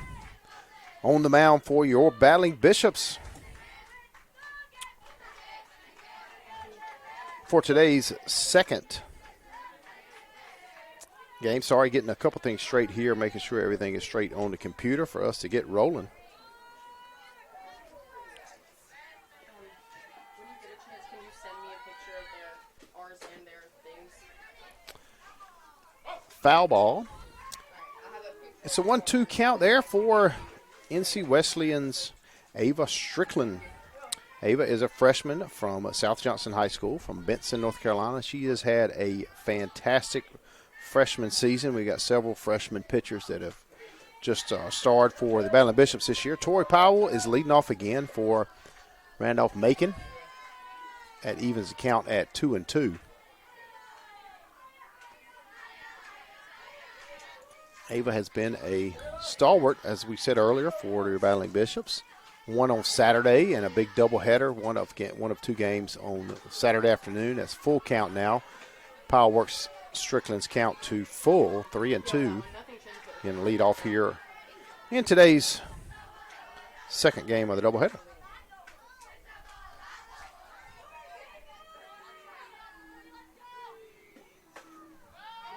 Popped up and it's caught by Simmons at first. She'll toss it around the infield. Big smiles as your Battling Bishops start off second game with an out. Now batting for the Yellow Jackets, number 10, Maya Davis.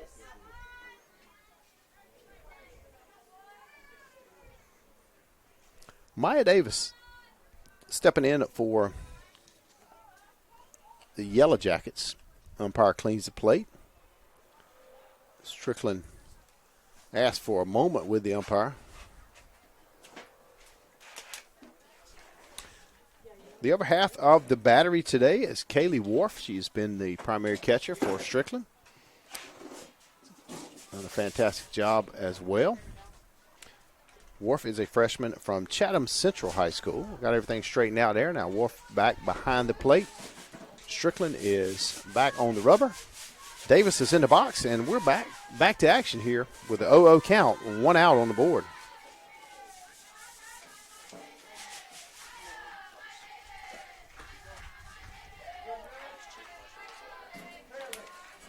Ball one.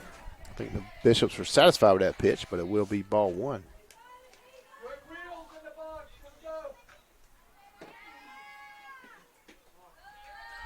Ball two.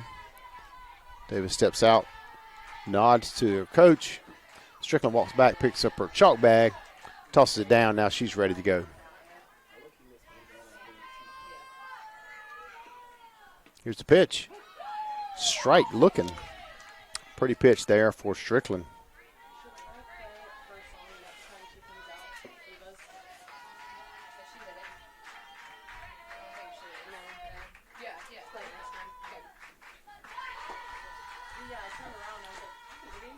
Strickland pats her chest as Bain charges in with the bunt attempt that was pulled back. 3-1 now the count. 3 balls, 1 strike to Davis.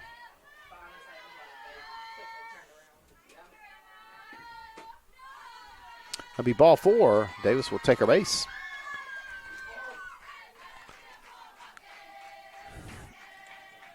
That'll bring up Brabson, the sophomore from Chesapeake Beach, Maryland.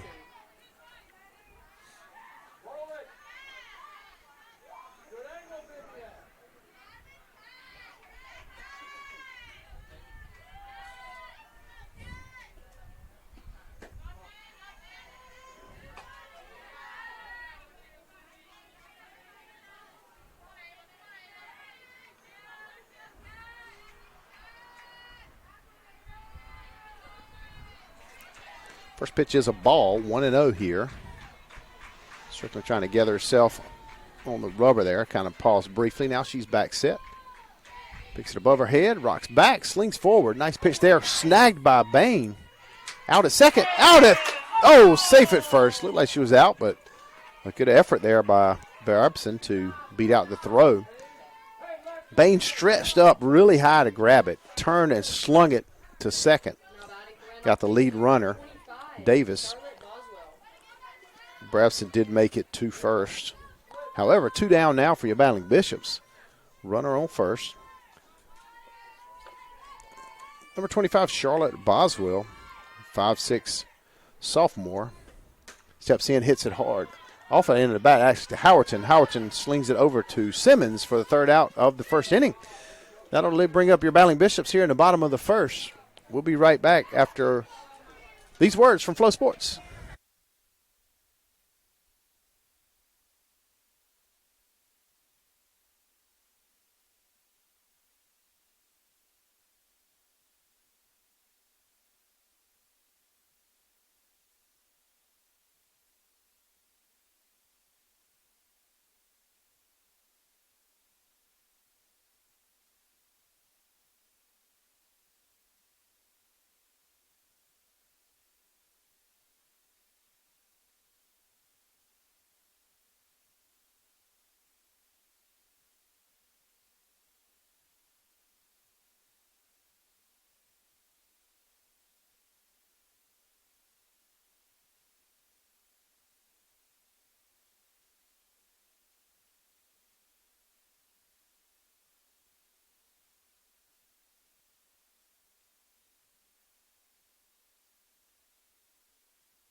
Welcome back here to Edge Field. Brooke Markowitz is at the plate for your Battling Bishops. She's a junior from Seminole, North Carolina, Seminole Senior High. She takes ball 1 high. The pitcher in game 2 here for the Yellow Jackets. I'm going to check something out on the numbers to make sure I'm good there. That's hit high and deep to left. It's going to stay in the. It's going to get down. I thought it might go for a minute, then I thought it was in, and now stand-up double for Brooke Markowitz to lead off game number 2. Now up to bat for the Bishops is number 10, Reagan Holloman. The pitcher is Kaylee Jackson for Randolph Macon. She's a sophomore from Virginia Beach, another Virginia Beach product. Went to Colonial High School. So that brings up Brooke Markowitz now in scoring position. She's looking to get on her sliding glove. Some people love those. Some people hate them. I would wear one because it would give you some extra length if you're trying to slide into a base. So it seems like a good idea to me. Kind of looks like oven mitts if you're running around the bases, but I would wear it if I was playing. Reagan Holloman, strike 1 to Holloman. And she stands in against Jackson. Ball 1 evens the count at 1-1. No outs. Markowitz on second.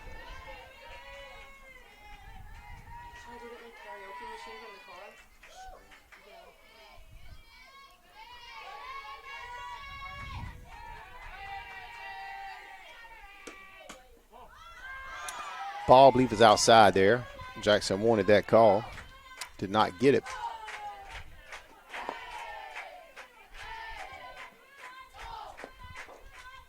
Two and one now the count.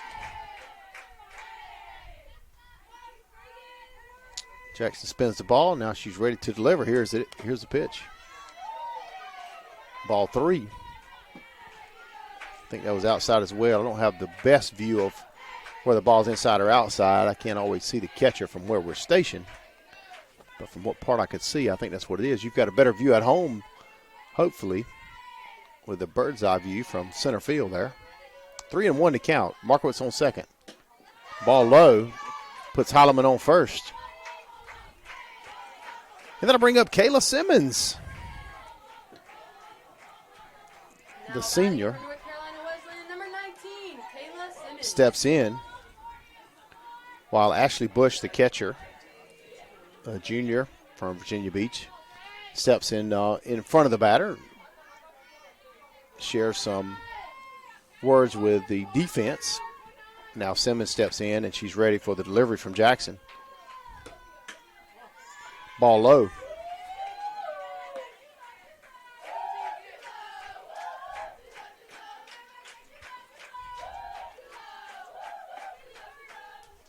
Simmons steps in. Holloman at first, and Markowitz at second. 1-0 the count. Here's the pitch.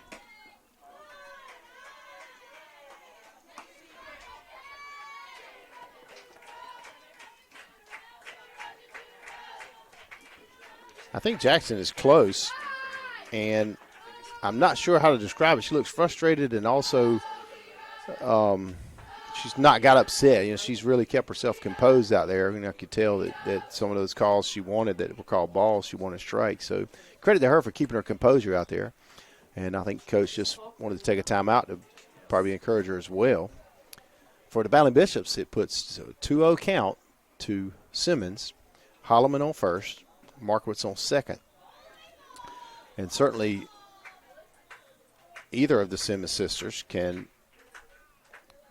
hit the ball out of here in one swing. And I'm sure part of what Randolph Macon is thinking is they don't want to give up a good pitch, just trying to get a striker across there. Don't want to give up a pitch that could be hit far to Simmons with that 2-0 count.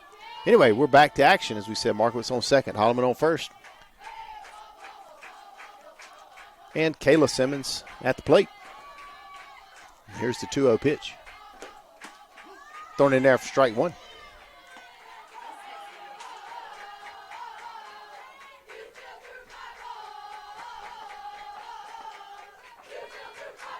Two-one to count. Can give you a little report. The Battling Bishops women's tennis team, 2-1 pitch. Low, swung on and fouled by Simmons. I think it actually hit off her leg. The Battling Bishop women's tennis team swept Meredith today, 7-0. Big congrats to the ladies. Played a really tough early season schedule. They recently beat Methodist, one of the other better teams in the USA South Conference. Big win there. Keep going. The 2-2 pitch is out of the zone for ball three. So no outs, but we do have two runners on. First and second are occupied. Simmons readies for the 3-2 pitch. There it is, and it's fouled away, out of play. We'll come back and do it again with a full count. We have a few spotty clouds now. We're under one of them right now. It's a perfect day, just like the first game. Just got a little more cloudy, not a chance of rain. Here's the 3-2 pitch. Swung on to short. And Markowitz ran into to the shortstop, Jordan Brown. So there's going to be Markowitz is going to be out, and that will be the result of that play. Not really much she could do to avoid it. It was hit kind of right there at it. I guess she could have stopped, but she would have been out anyway, so kept going to try to get past her. And as Brown attacked it, she couldn't do anything, so that'll be out number one. So Simmons at first now. Sister Kaya Simmons takes strike one. Holloman is at second. There's one down now for the Battling Bishops.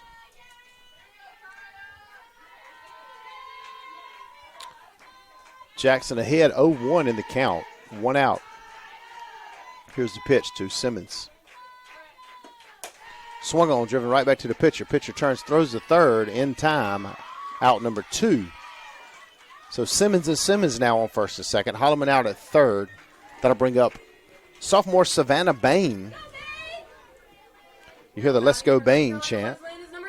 Savannah Baines, of course, plays third base. She's a sophomore from Harnett Central High School, Fuquay Arena hometown. Looking to get something going here to bring home Kayla Simmons on second. First swing is driven right back up the gut. It's driven to center. Will not have time to the runners will all advance, but there won't be time to get any additional bases. So base hit for Savannah Bain. Nice line drive. That'll bring up Vivian Lloyd. Vivian Lloyd is a freshman from La Plata, Maryland. She had a huge huge play in at bat, I should say, in Sunday's game, Sunday's win versus Salem. That'll be ball outside. So the count's 1-0, 2 outs now. Simmons on first, Simmons on second.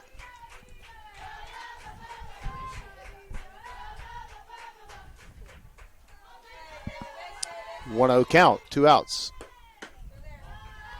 Ball, I think that was high, maybe outside.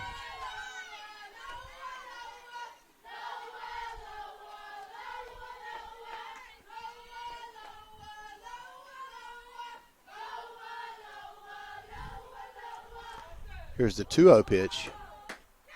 In there for strike one, looking.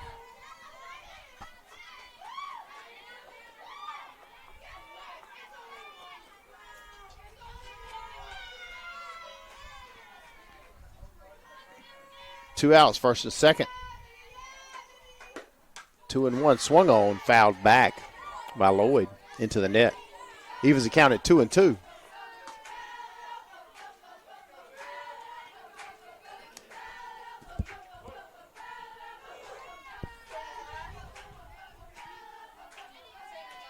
Two all the way across, 2 strikes, 2 balls, 2 outs.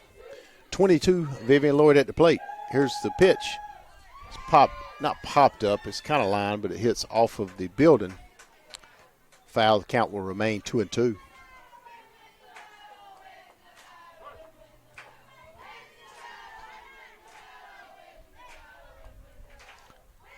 Dugout imploring the battle cheer for Vivian. Here's a pitch by Jackson. Outside, full count.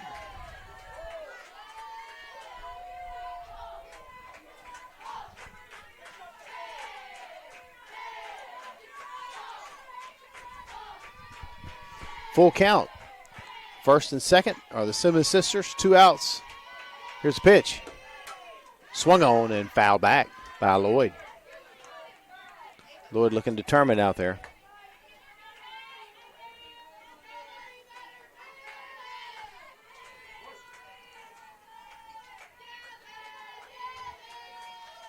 Jackson steps in. We'll have 3-2, 2 outs. One more time. Fouled again by Lloyd. Great at bat, both pitcher and catcher here.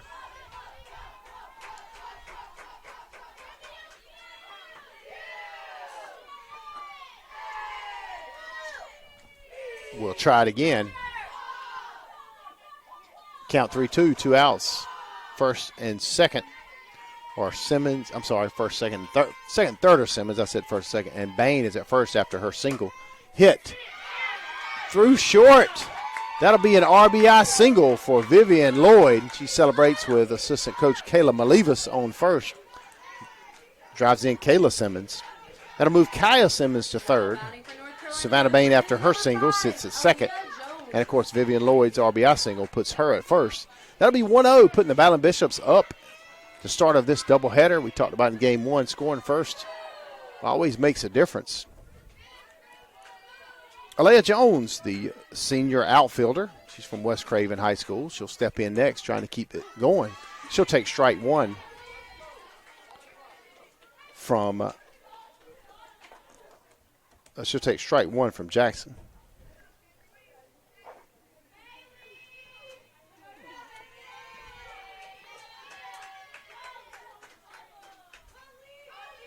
Here's the 0-1. Ball.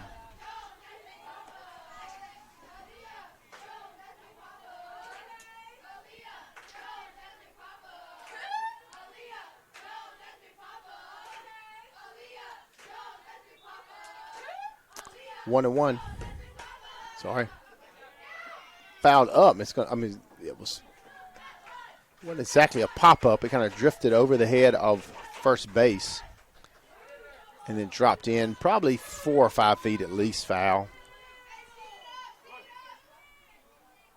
So apologize, that count is 1-2 now. Going to our scoreboard here. So 1 ball, 2 strikes. 2 outs, bases loaded for the senior, Aaliyah Jones. Hit, it is popped up this time. but the right fielder was there. Looks like she was playing in shallow, and a good thing she was for the Yellow Jackets. She's able to catch it in the air for out number 3. Not before the Battling Bishops could score 1 run. That was an RBI single by Vivian Lloyd. We'll be right back for the second inning after these words from Flow Sports.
Hey, we're back for the second inning. Ashley Bush takes a swing and misses on Ava Strickland's strike 1.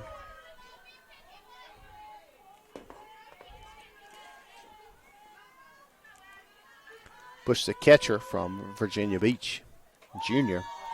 This ball low. Evens the count at 1-1.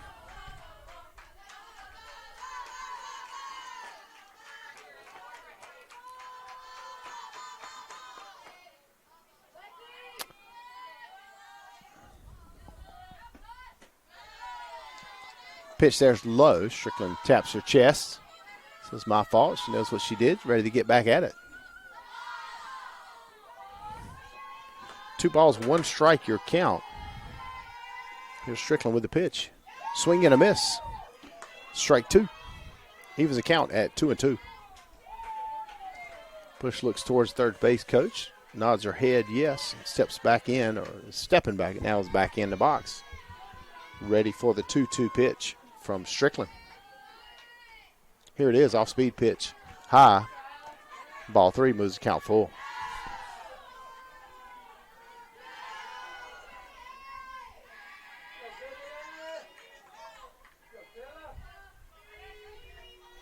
Here's the 3-2 pitch from Strickland.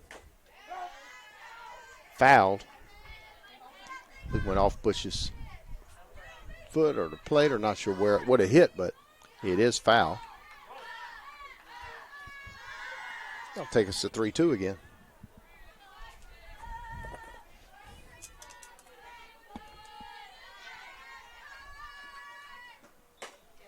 Hit hard down to right at third base. That's Savannah Bain, but not able to get over to it, so that'll be a base hit for Ashley Bush. Now batting for the Yellow Jackets, number 3, Kylie Lambert. 7 into the box is number 3, Kylie Lambert, the senior from Mechanicsville, Virginia. No outs. Bush on first.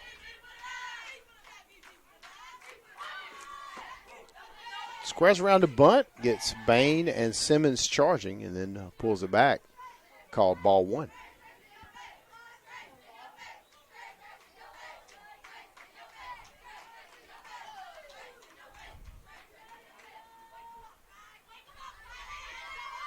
Turns around again, puts it down. Throw to first is in time.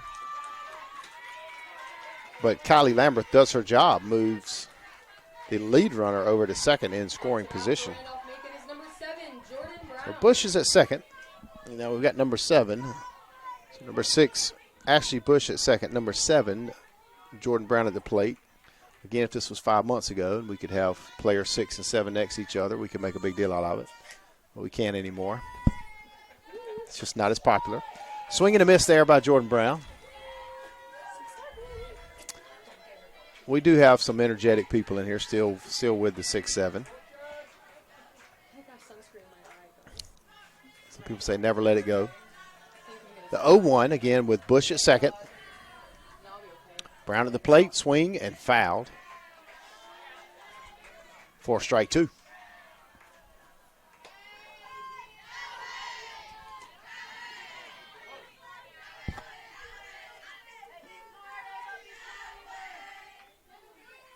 Brown steps in, Strickland readies.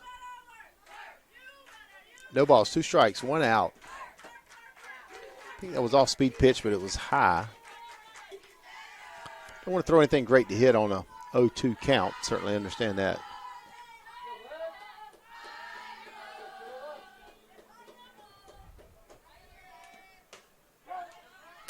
Fouled away again. Count remains 1-2.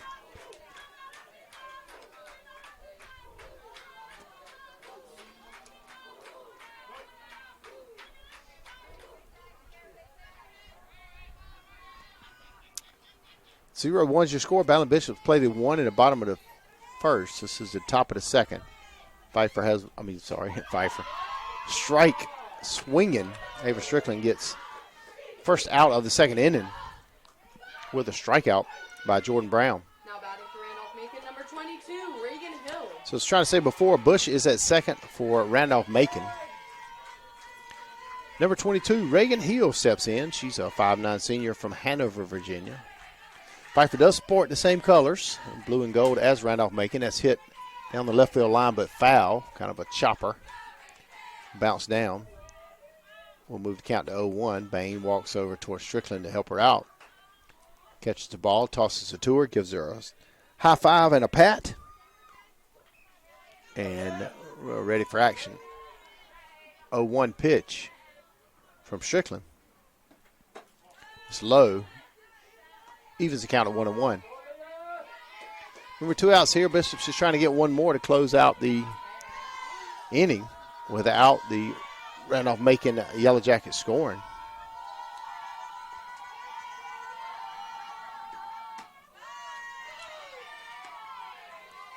Ball 2. Umpire certainly has a tight strike zone in this game.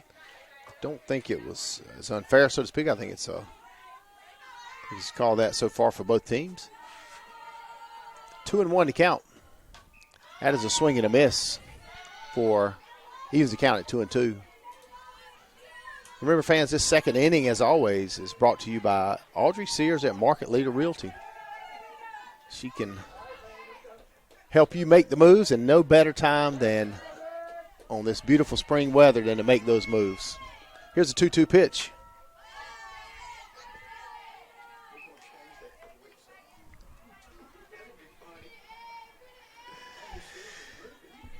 We do have Mr. Wayne Sears here in the booth with us. He joins us on time to time when he's been released on good behavior. We like to put him on the air, and I'm not sure we're ready for him today, but 2 balls, 2 outs, 2 strikes. Off-speed pitch. What a pitch. Ava Strickland, second strikeout of the inning.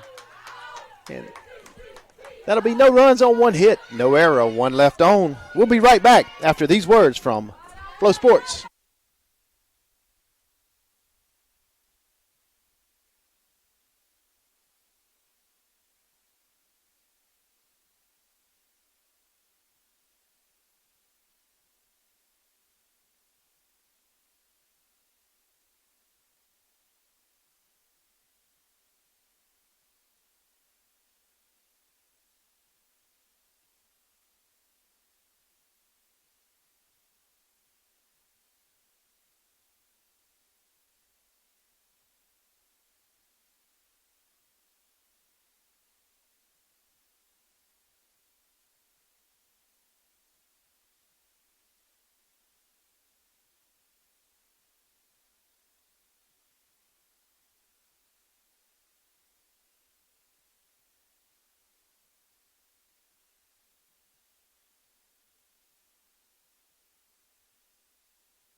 We're back, Bishop fans. Lexi Howerton is in leading off this bottom of the second for your battling Bishops. The freshman from McKinney, Virginia, Brunswick Academy, swings hard, but is fouled back.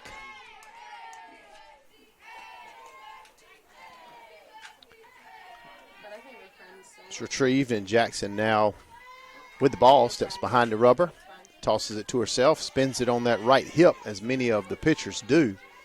Gets in her ready position. Howerton's ready at the plate. That'll be strike two. Howerton nods her head yes, as in yes, that was a strike. I wish I'd have had it back.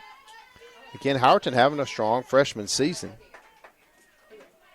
for your battling Bishops. Been very solid in play, also in the field at second base. That's hit to second base. Second base to second base is thrown over to Reagan Hill at first, and that'll be the first out of the inning. That'll bring up Kaylee Wharf. Kaylee, as we talked about at the top of the broadcast, is a freshman from Chatham Central High School. She'll be having a second spot here at the plate for your battling Bishops.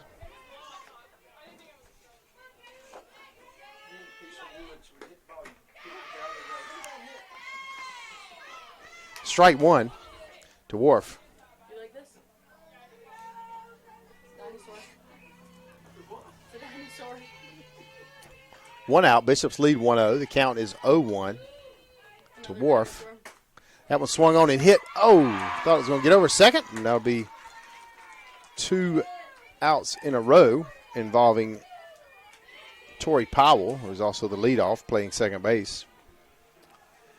That will turn the lineup over for North Carolina Wesleyan. Number 4, Brooke Markowitz. The original leadoff.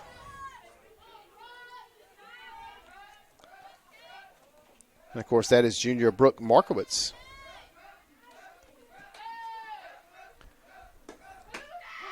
Oh, to Markowitz, called strike one.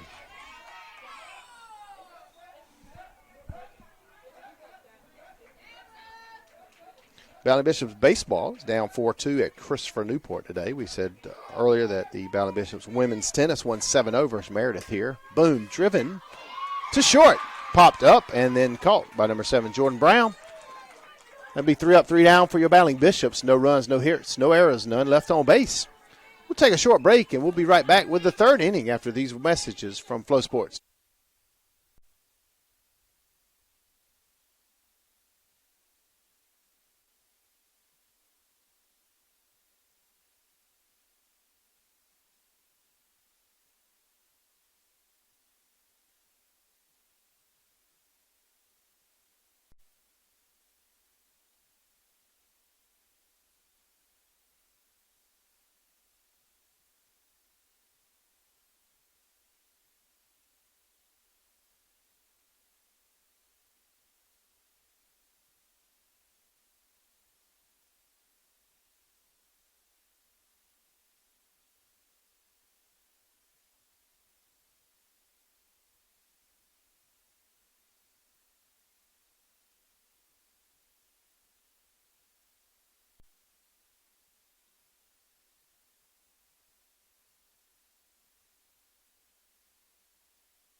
Avery Strickland steps back on the mound for inning 3 for your battling Bishops.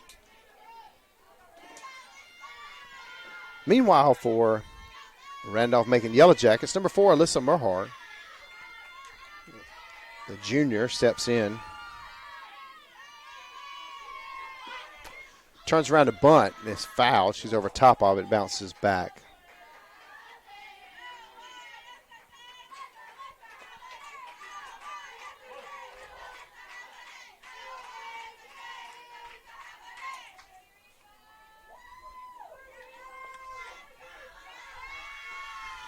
The 0-1 pitch. Merhard, left-hander. A lot of times that's, of course, a slap or a bunt. On that left side, she was running forward. She took strike 2 there, so the first one was a foul underneath. The bat hitting the bottom side of the bat. The second is a strike looking That one's low in the dirt. Ball 1.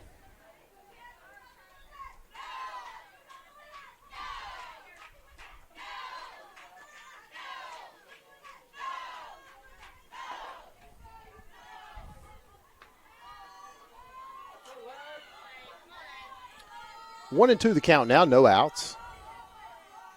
Strickland on the mound, Mayhar at the plate. Steps forward for ball number 2, even in the count.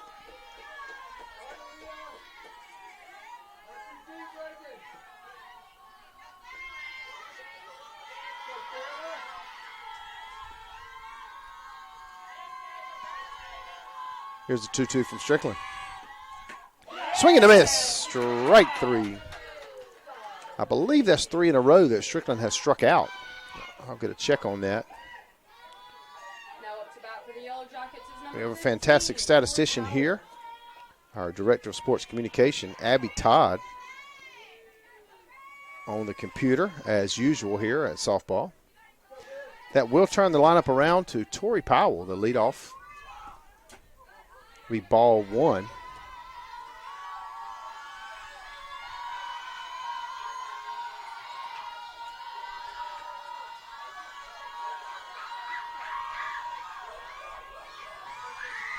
Here's the 1-0. That's in there for strike 1 called.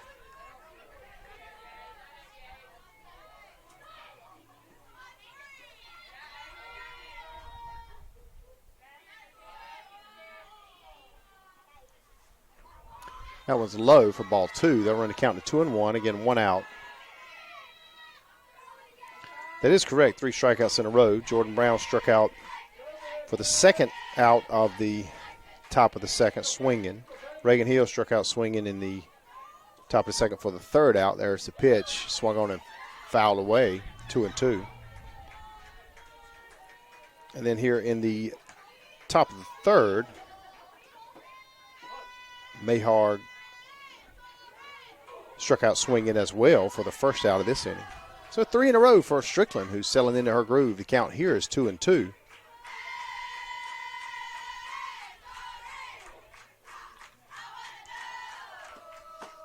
That was low. Moves the count to 3-2.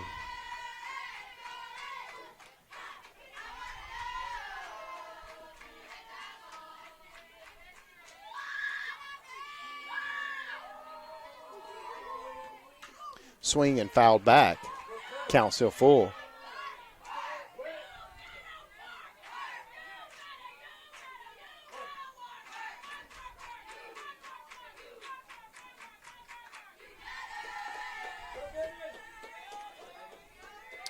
Three-two count, 1 out. Strickland. That one's a hit. It's hit, I'm sorry, to Markowitz. It'll be an error. Bounces up and off of her glove. And that will put Powell on first. Now batting for the Yellow Jackets, number 10, Maya Davis. As you heard in the background there, Maya Davis is coming up. That's Hannah Achilles, one of our 2/2.5 right now superstar graduate assistants. We're thankful for their work. Hannah is lively on the mic. So she's getting known around campus for her strong, positive personality. You cannot have enough positive people in your life. I will say that for sure. It's great to have her and Matt Ballin around, as you heard in game number 1. Swing and a miss there for Strickland. Throws it. Davis swings over top of it.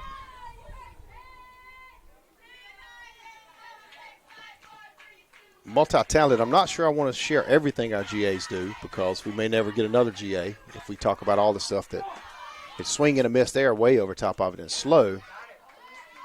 Stealing second base is Powell. She's in safely. There was a throw by Wharf, but not in time.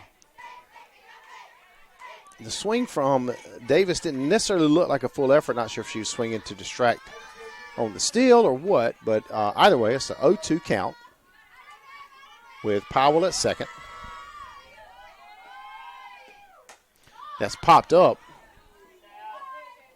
and it'll be out of play. Still 0-2 on the count, 1 out. Now Powell has advanced to second. But very thankful for the impact of our graduate assistants in in and through our athletic department.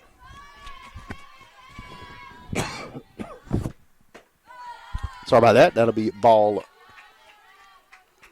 for Strickland there, low. 1 out, 1-0 the score. Your Battling Bishops lead from 1 in the bottom of the first. Strickland ready for the 1-2 count. Here's a pitch from Strickland. That's low, off-speed pitch. No harm done as it evens the count at 2-2.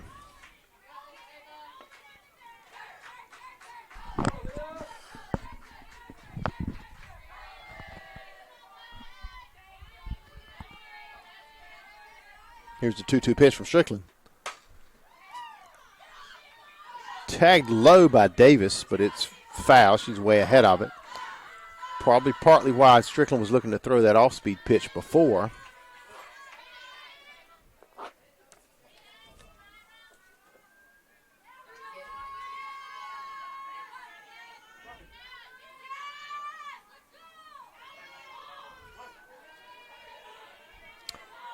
Two, 1 out.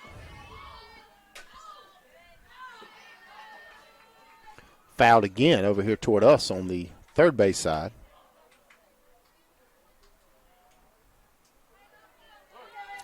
Maya Davis, of course, walked her first time up. She's got an opportunity for an RBI here, possibly if she could get a hit with off-speed pitch. It hits her instead. And that'll put Davis at first, so she's got on twice today. Still 1 out for your Battling Bishops. Now there's a force at first, second, or third. Powell is at second. Of course, the aforementioned Davis at first. And that brings up Katarina Brabson. She had a fielder's choice in her first time up on a ground out. This will be her second shot at it. Ball 1 low.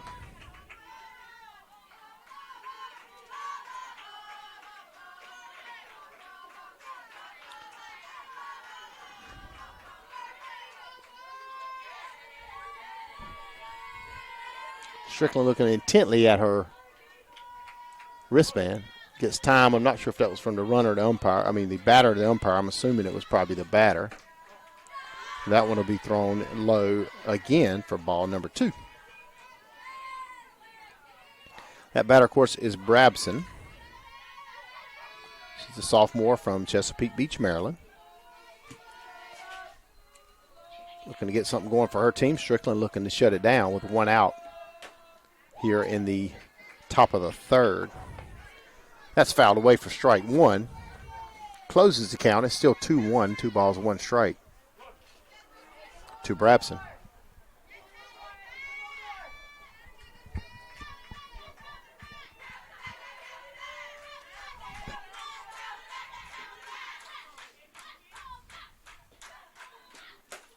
Swung on there and fouled again ahead of it. Again, you wonder, especially with the hit by pitch on the last batter, if they go back, if Wesleyan goes back here to the changeup. Certainly it could be an effective pitch for a strikeout, but it could also, it's harder to control typically. So let's see what we get here with the 2-2. 1 out, runners on first and second. Strickland's 2-2 pitch. Hit back to Strickland. She'll turn to third, get the lead runner, throw to first. It's not in time. However, that will be 2 down. As Cap Brabson has another fielder's choice. Brings up Charlotte Boswell. Now batting for Randolph, Macon, number She's a 25, sophomore, Charlotte Boswell. Deep Run High School. Force on first, second, or third. 2 outs. First pitch of the at-bat here for Strickland.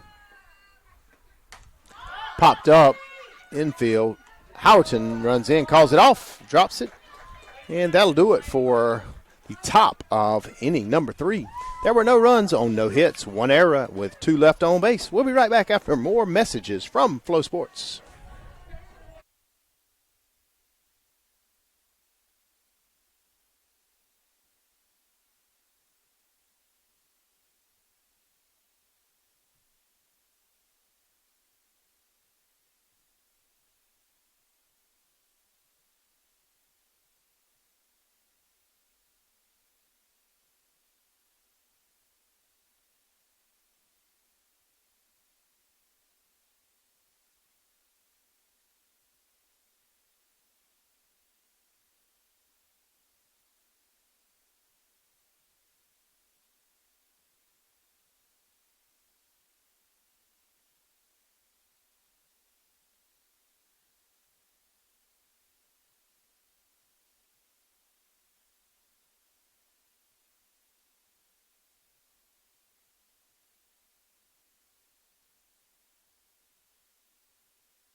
Holloman leads off the bottom of the third. One of the few lefties on your Battling Bishop staff. We also have Vivian Lloyd that had some good action, performed well earlier in this first game.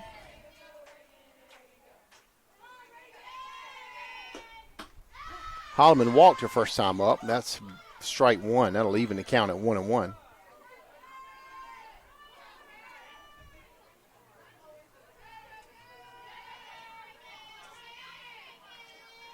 I believe the stats here correct I'm looking at. That's a 395 average. She's in the top 10 in USA South. That'll be ball low.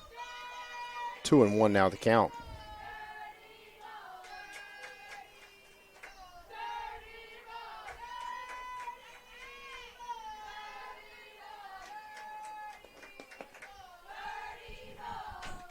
The 2-1 pitch is ball, I think, low.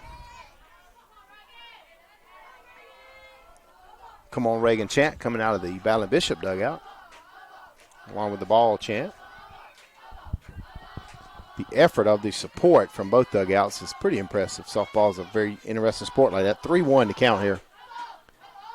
That'll be walk number 2 for Holloman. She celebrates as she trots down to first base. And that'll bring up Kayla Simmons. Now batting for North Carolina Wesleyan, number 19, Kayla Simmons. Kayla had a fielder's choice the first time up, and she scored a run. It was a ground out on that first and second, and they threw the ball to third. That one will get over short and down. That moves Holloman to second and puts Simmons at first for the second time today. We've seen this combo. Brings up sister Kaya Simmons. For North Carolina Wesleyan is number 20, Kaya Simmons. Coach Brackett is going to work with a pinch runner here for Kayla Simmons. Meanwhile, Kaya also had a fielder's choice ground out her first time up to reach base. That's going to be number 21, Samantha Hudson. She's been a pinch runner several times this year. She's a sophomore from Lawrence Academy, just down east a little bit of Rocky Mount here, hometown of Colerain, North Carolina. So Holloman at second, Hudson at first.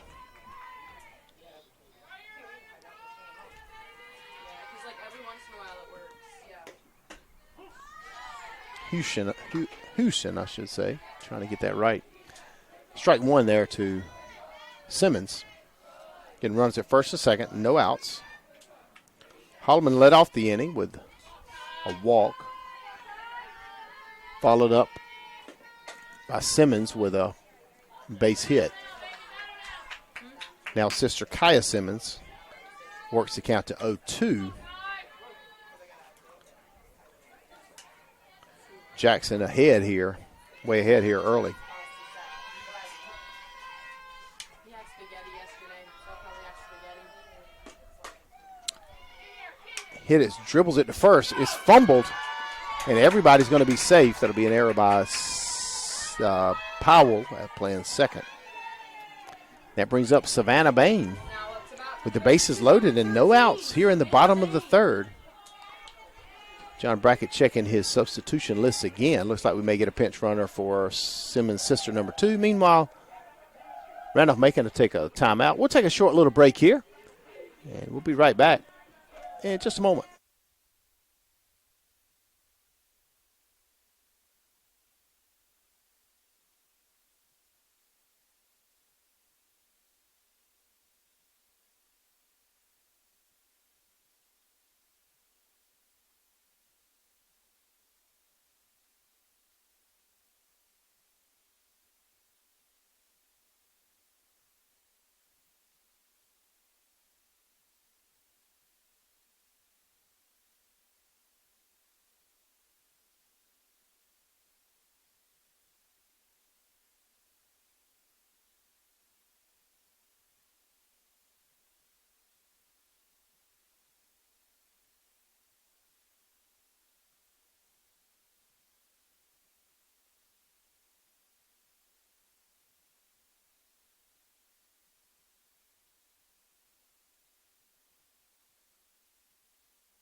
for the Randolph Macon Yellow Jackets, welcome to Kegley. She pitched in the first game. Sierra Kegley is back. She comes into a precarious situation here. Savannah Bain on the mound. She delivers with strike one. Savannah Bain in the box, rather. And the base is loaded. We also have Lily Taylor. She's a freshman from Chesterfield, Virginia, Cosby High School. Swing and is fouled off by Savannah Bain.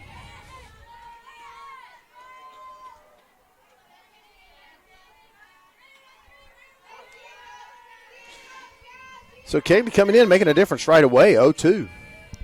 That's where she stands. No balls, 2 strikes to Bain. Bain fighting off that last pitch. That pitch was in the dirt. Going to be a play, no play at the plate. Reagan Holloman scores easily. Ball was short in the dirt, got by the catcher, and Holloman was able to come across for the second run of the game.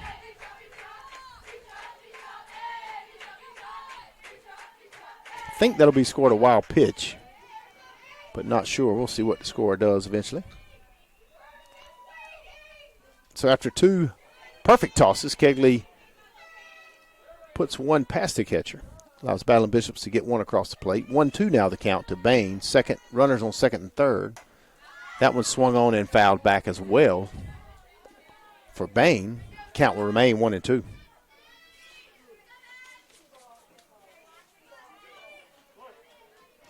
Battling Bishops, the place to be if you're a Battling Bishop this weekend is Buena Vista, Virginia. Strike 3, got the off-speed pitch in there for Kegley. That'll bring up Vivian Lloyd, as we said, the hero earlier this week on Sunday. Also, earlier in her earlier at bat, I should say.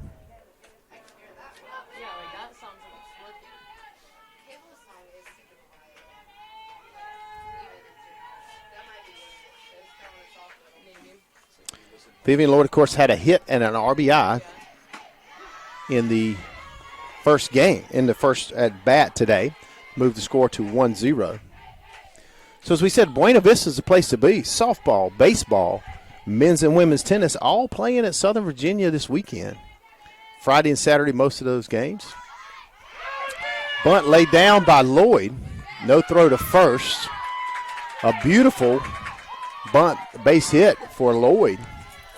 We'll move it around to bases loaded now, and that'll put Alea Jones in the box with the bases loaded and 1 out. Baseball plays 1 on Friday and 2 on Saturday, I believe. Softball plays 2 Saturday. And tennis, men and women, both play on Saturday.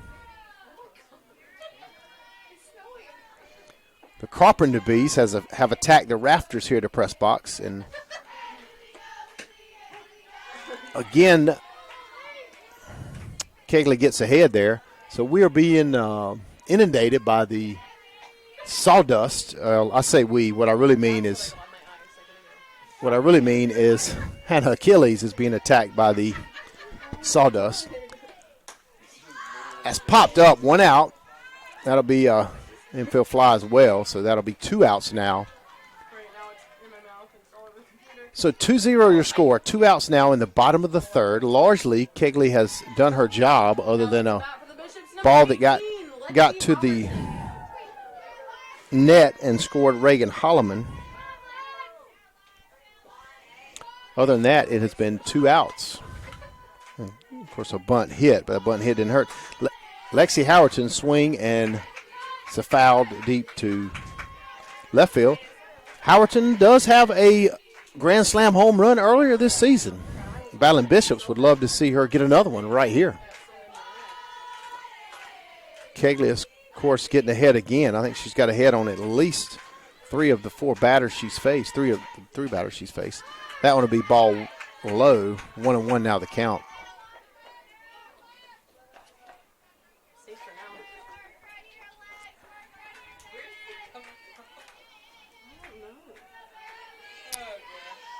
One and 1 count. Kegley looks in against Howerton. Popped up again. I think that's going to get out of play, and it does. Remember, Houston is on third. Taylor is on second, both of those pinch running. And Lloyd on first after that drop still dead bunt.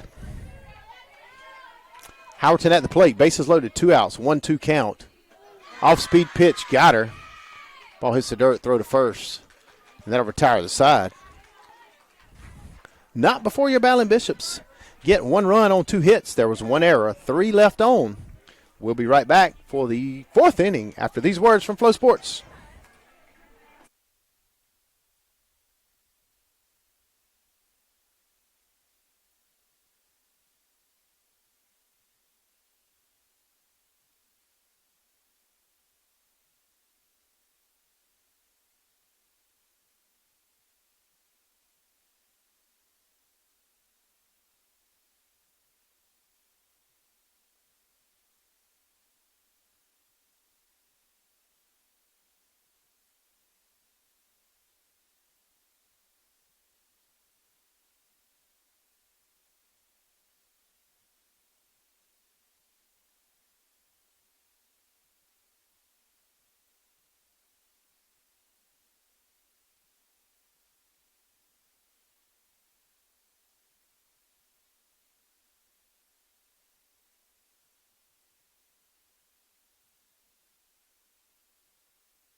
Welcome back to the top of the 4th. Ashley Bush at the plate.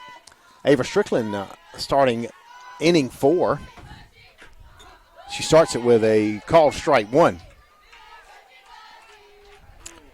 We do have an announcement we just saw on some sort of social media, Twitter, Instagram, I'm not sure, InstaFace, whatever. We saw Artina Trader, a women's basketball coach, has officially entered the transfer portal. Congratulations to Coach Trader. I've been trying to get her to enter the transfer portal for 8 years, and she finally has agreed to do it, so let's make both of us happy. Of course, it's an April Fool's joke. Coaches have not yet entered the transfer portal. They might as well. Will Wade certainly did from NC State to LSU, or back to LSU, I should say. 0-2 pitch, a nice changeup. It's going to drop in for a hit behind first base. To Lexi Howerton runs over to grab it. Just not much defensively you could do there. Bush just put it in the right place, and that'll be a base hit. She thought about taking 2, but Howerton was pursuing the ball enough. Threw behind her at first to no avail. So that'll be a base hit, infield hit there. Here's the 0-0 pitch. Hit hard down third base, but foul by Kylie Lamberth. May want to see that change up again right here after that pitch.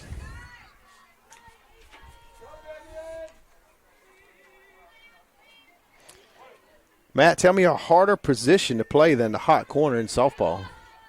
Give me something in sports that's more difficult than playing that.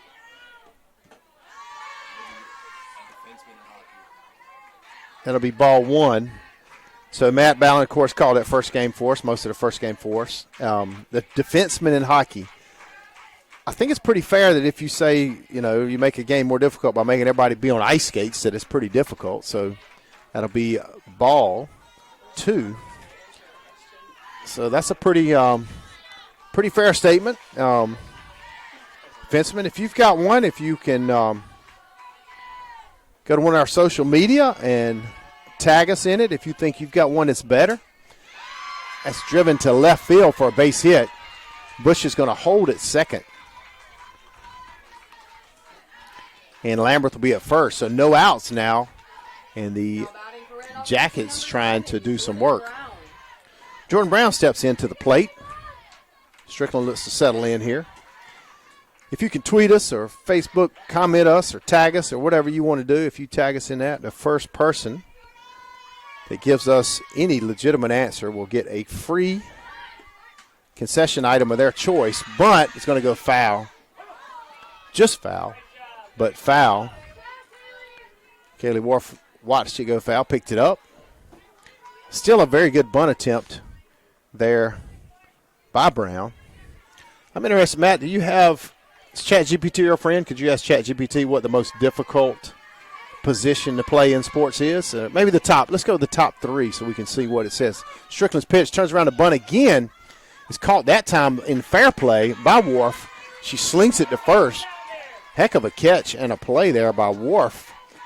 The runners do advance. Now there is 1 out. So everybody kind of does their job on that play. Brown advanced the runners. Wharf made a very strong play to get at least 1 out.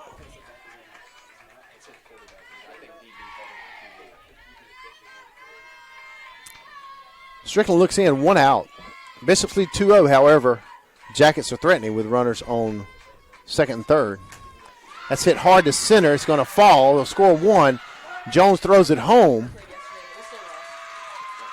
Throws off target. Wouldn't have mattered. However, it's a single for Hill. It's an RBI single, I should say. Now brings up the most interesting situation in softball. First and third, when there's less than 2 outs. Now or even when there's 2 outs, you have, does the runner on first try to get in a rundown to try to get the runner home on third? Certainly in a 2-1 game, there's lots of options here. Wharf steps out, as does Brackett, to communicate with the team. We'll get a runner for Randolph Macon. ChatGPT says quarterback. That may be because Matt likes football best. I don't know. Second, it says catching. Matt was a baseball player, so that fits. Third is goalkeeper. That's probably because Hannah's sitting in front of you. Those are the top 3. Tell you what, let's put in, let's say, where does third base in college softball rank in the most difficult positions of sports? And let's see what ChatGPT decides to give us. So, again, runners on first and third here for the Yellow Jackets. 1 out. Strickland looking to contain the damage here for the Battling Bishops, and she'll do it with her first pitch. That pitch will be to Ellie Herndon. Herndon is a 5'9" senior from Midlothian, Virginia. First pitch is a ball. I think ChatGPT is making this up as they go along. ChatGPT, that's the hit to left, looking to tag. They do tag. There's the out. Throw home. Throw was there, but a little high. It was a close play, but definitely safe to tie the game. Was Kylie Lambeth. Fans talking about left and early. Throws it to third, and there's a umpire says safe. That will even the score at 2-2. Still got a runner on first, and Powell at the plate with 2 outs now. So I'm supposed to believe that ChatGPT thinks that playing softball is usually 4th out of the hardest position. So we just happened to ask for the top 3. It didn't give us third base in college softball, and then we asked where it would rank, and they say just outside the top 3. I'm wondering there. Anyway, either way, top 3, 4, number 1, whatever it is, strike 1 from Strickland. Playing the hot corner in softball is extremely difficult.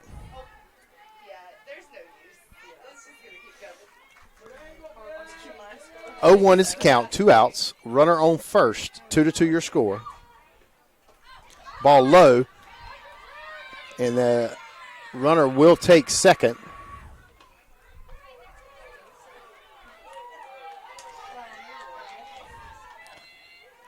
That's Campbell Taylor's a pinch runner. She's a sophomore from Ashburn, Virginia.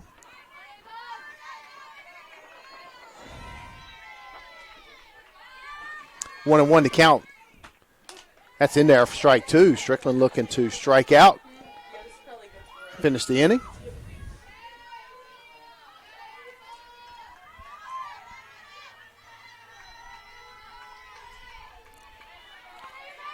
One, two, the count. Off-speed pitch gets away from a little bit high. Nothing hurt, 2-2 to count.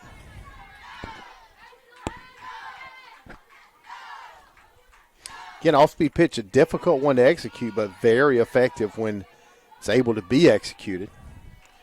So score is 2-2. The count is 2 balls, 2 strikes, and we're 2 outs here. A little bit low. That'll move the count to full. Strickland goes back, resets, steps on the rubber, and she's ready. Full count. Campbell on second. 2 outs. Fouled down the third base side.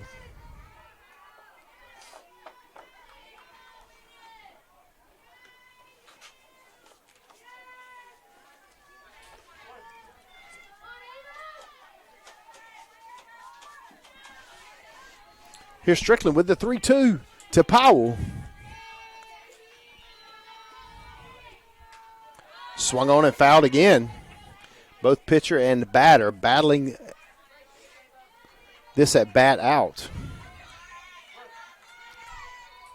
Possible lead on the line here in the top of the fourth. Randolph Macon has been able to scratch across their first runs of the game.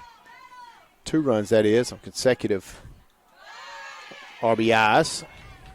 1 a hit, 1 a sacrifice. That'll be another foul by Powell. 9 pitch at bat, we're told by statistician Abby Todd. And still a 3-2 count. Big at bat here for Strickland and Powell. Let's make it a 10 pitch at bat. Abby, when does it go over to the next line? Those letters B, F, S. I guess we'll find out if it keeps going.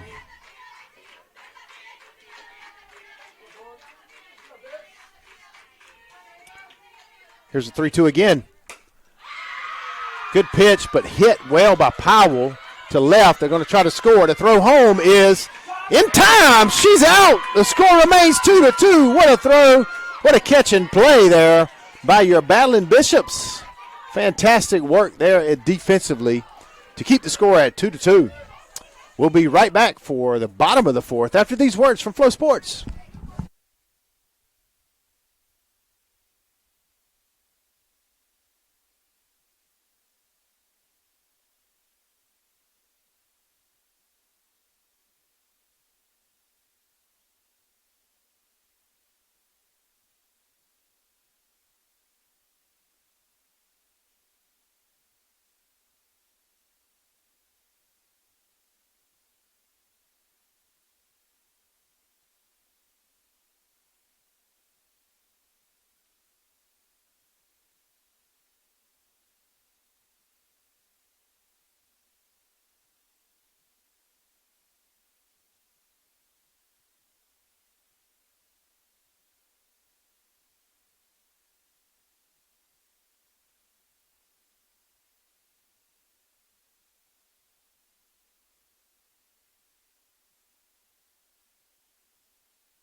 Welcome back. We've got a brand new ball game here, ladies and gentlemen, in the middle of the fourth inning.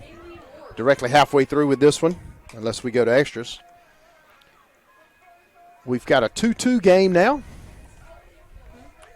Kegley is remaining in on the rubber for in the circle there for Randolph Macon. I'm going to give credit to Vivian Lloyd playing left field with the throw home to get the out on the throw. It was a perfect throw and timing. Kaylee Wharf applied the tag, and that'll put Kaylee Wharf at bat here to start off the bottom of the fourth. Lots of pitch running and substitutions here for everybody. Give props to our umpires here for keeping everything straight.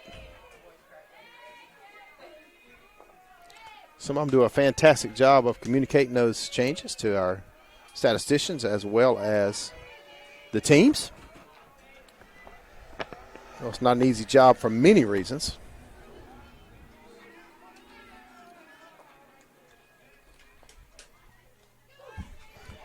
And we're ready to play now here in the bottom of the fourth.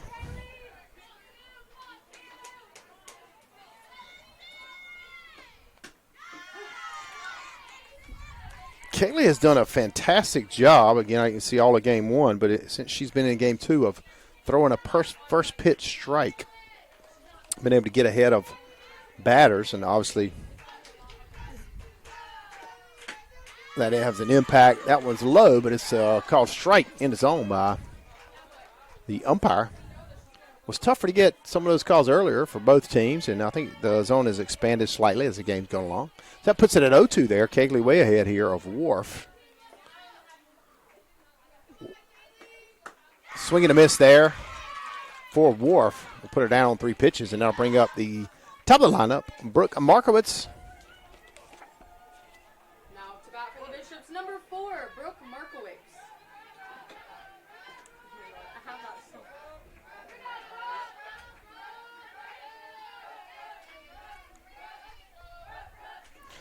Markowitz is 1 of 2 on the day. She had the stand-up double, and she flied out. Well, it's only when it, starts raining. Again, Kegley in there for strike 1. I'm just so happy to be here. I'm crying. Okay. Yeah, I think I'll survive. Fly ball, right center, tracked down by the center fielder. I believe that's Alyssa. I think that's Alyssa Mohawk for out number 2. That brings up Reagan Holloman. Carolina Wesleyan is number 10, Reagan Holloman.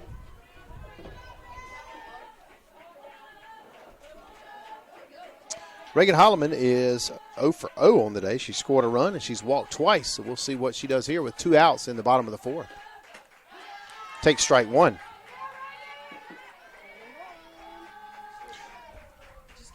Again, Kegley gets ahead with strike 1. No, because it stops every once in a while. I have a pair of sunglasses. Maybe I should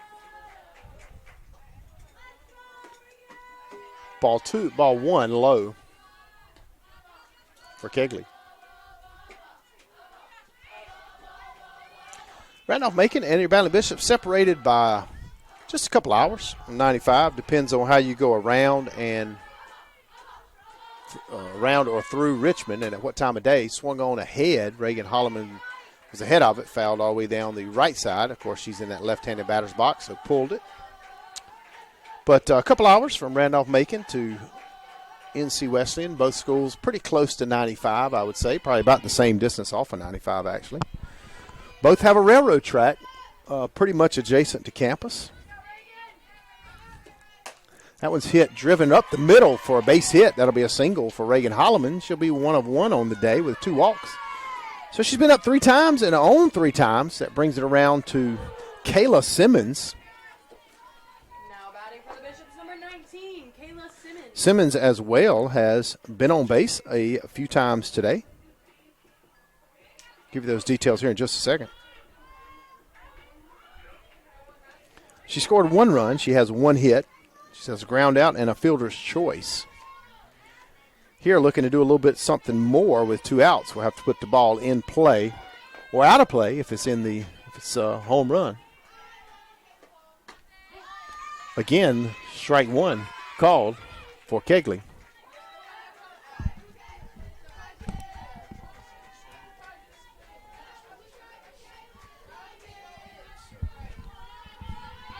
Oh, and 1 to count. 2 outs. Holloman on first. Ball hitter. Or is illegal pitch? I'm not sure what it was, honestly. I'm trying to figure out what the call was. Have a couple people looking at me similarly bewildered. I thought I heard something. And Simmons is on first. I didn't see an illegal pitch call, so I think that puts down the other options, I guess. We'll go back and watch that replay on Flow Sports. We'll figure it out if we have to get it correct on the scoring. Meanwhile, Randolph-Macon will come out and talk things over a little bit. And we'll just keep it here. We'll take a short break as they work it out on the field.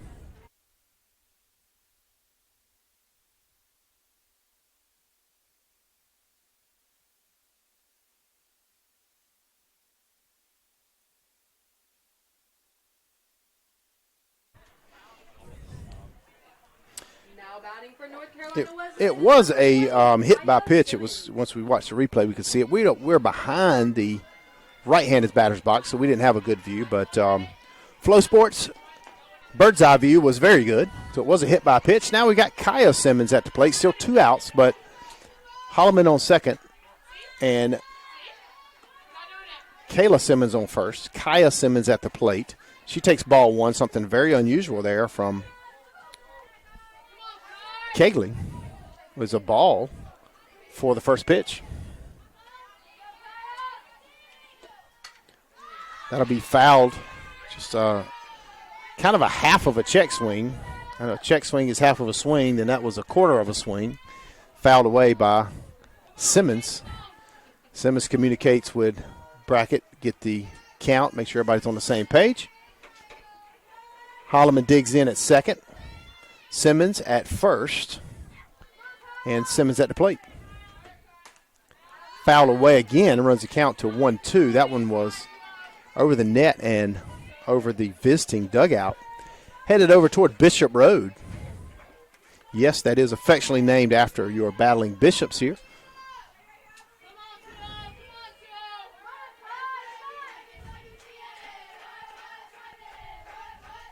Here's the pitch. Popped up. First base is going to call it and make the third out of the inning. After a couple base runners, we had no runs on 1 hit, no errors with 2 left on. We'll be right back for the top of the 5th. 5, 6, 7 left after these words from Flow Sports.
Maya Davis stepping in the right-handed batter's box for the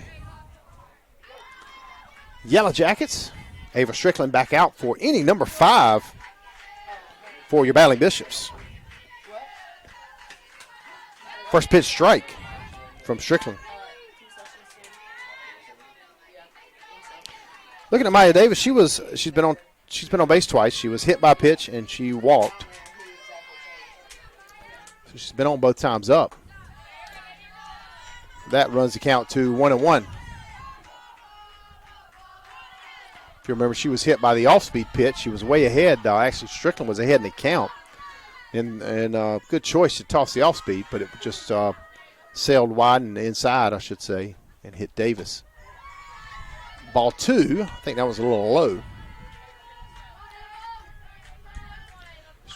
Strickland pops down, grabs that bag, shakes it a second. Now steps back in, ready for the 2-1 pitch.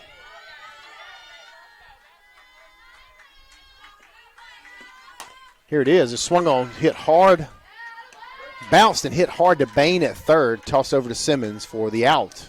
So Davis will be retired for the first time in today's second game. That'll bring up number 32, Katarina Brabson, I'm sorry.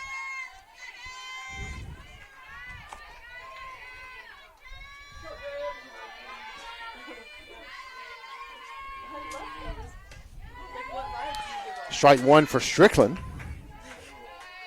Right down the middle. Brabson is 0 for 2 today. She's had 2 fielder's choices so far, so she's put the bat on the ball but not able to reach base. That one hits low, bounces up off of Wolf's glove. She grabs it and then brings it back. Tosses it to Strickland, and that'll make it 1-1. These are so good.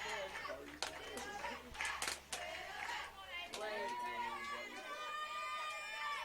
you're probably like Blair. Yeah. 1-1 was in the dirt as well.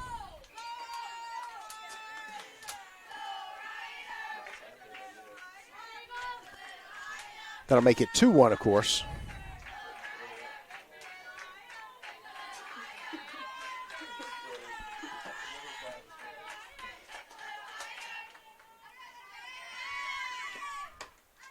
That's in there for strike 2. 2 balls, 2 strikes, 1 out.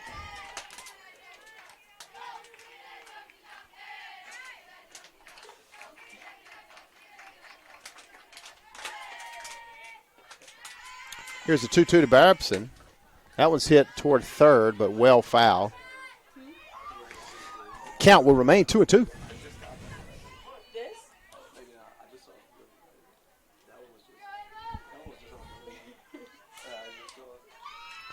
1 out on the board.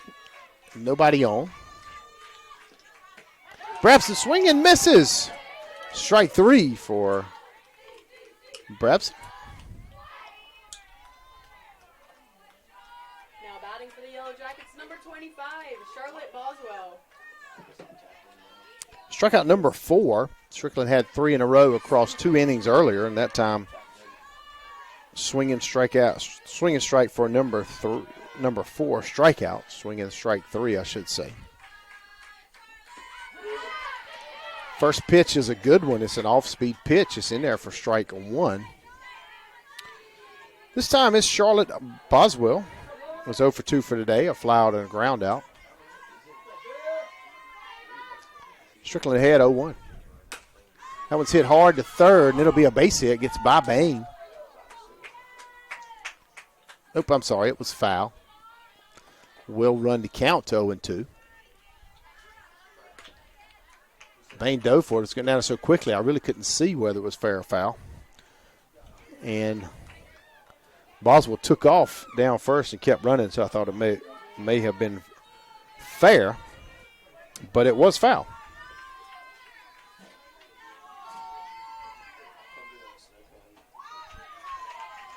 That'll be ball 1.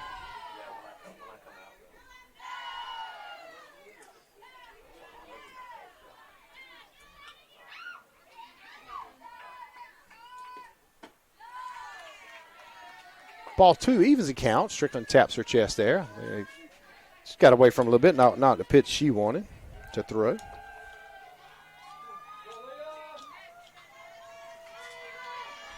Here's the 2-2, 2 outs. That's hit at Howerton. She dives to her left, makes the play, tosses it over to Simmons for out number 3. 3 up, 3 down for the Battling Bishops. The score remains 2-2. We'll head to the bottom of the 5th right after these words from our partners at Flow Sports.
Welcome back, fans. Sorry, commercial went slightly long there.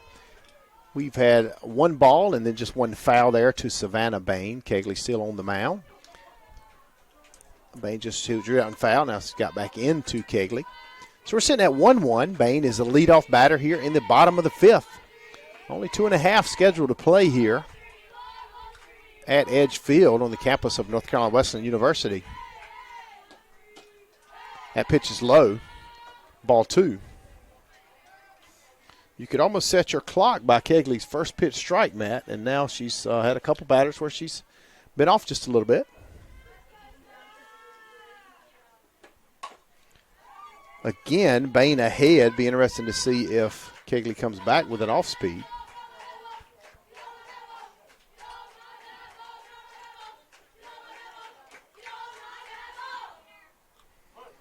Matt and crew here, is there a best April Fool's joke that somebody got on you sometime that you can share with us?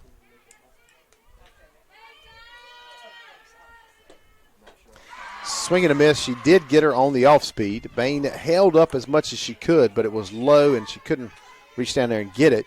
So that brings up Vivian Lloyd. Lloyd has had a big day. She threw out what would have been the leading run for Randolph Macon in the top of the fourth, threw out from left field. And then from an offensive standpoint, I'm waiting on my stats to reload. Kegley back to form there with strike 1. So Lloyd has 2 hits. She's 2 for 2 today. She has 1 RBI, the first RBI of the game, and I believe that was the first inning. Swing and a miss there for strike 2. Previous school that I worked at, Sand Hills Community College down in beautiful Pinehurst, North Carolina. President would always send an April Fool's joke. So if you hadn't been hired before April Fool's the previous year, you didn't know. That's fouled away. Count will remain 0-2. And so everybody always paid attention to the people that hired within the last year on April 1st. And one of the best ones I remember, the community college parking was free, and so he sent out a long email. He always gave us a long explanation, and the parking was going to be $450 a semester and just this astronomical number. 0-2 pitch to Lloyd. Again, she's battling at the plate. And so, of course, it was April Fool's, but one of the faculty members, one of our music faculty members, was joking about the work time of faculty. Faculty put in a lot of work time, and not all of it on campus, but he was offering to a shuttle from his house and offering a 10-2 shuttle from his house. Here's the pitch. It's in the dirt, looked at by Lloyd.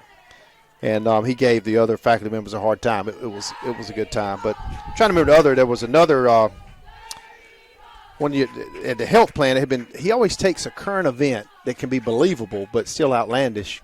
He used health insurance one year. They had talked about it at the state, health insurance. And so he said they were going to have weekly weigh-ins every Monday. Everybody's had to come to work and get on the scale to see what they weighed to get their health insurance. And it was hilarious. 1-2, hit hard again. That's another base hit by Vivian Lloyd today. Fantastic job by Lloyd to get the Battling Bishops going. For North Carolina Wesleyan is number 5, Aaliyah Jones.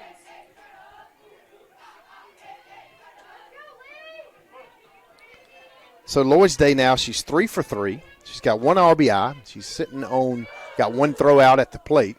She's sitting on first base here with 1 out in the bottom of the 5th. Battling Bishops trying to take the lead back from the Yellow Jackets. Bunt foul by Leah Jones.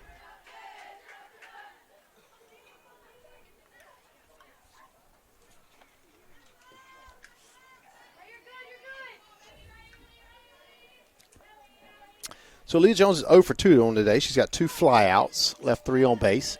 She had a strong bunt attempt there that went just foul, trying to move Lloyd around. Kegley will ready for pitch number 2 of this at bat. 0-1 right now, 1 out. Lloyd on first. Ball high. Kegley brought the heat that time. It was a strong pitch, but out of the zone. Again, to even the count at 1-1.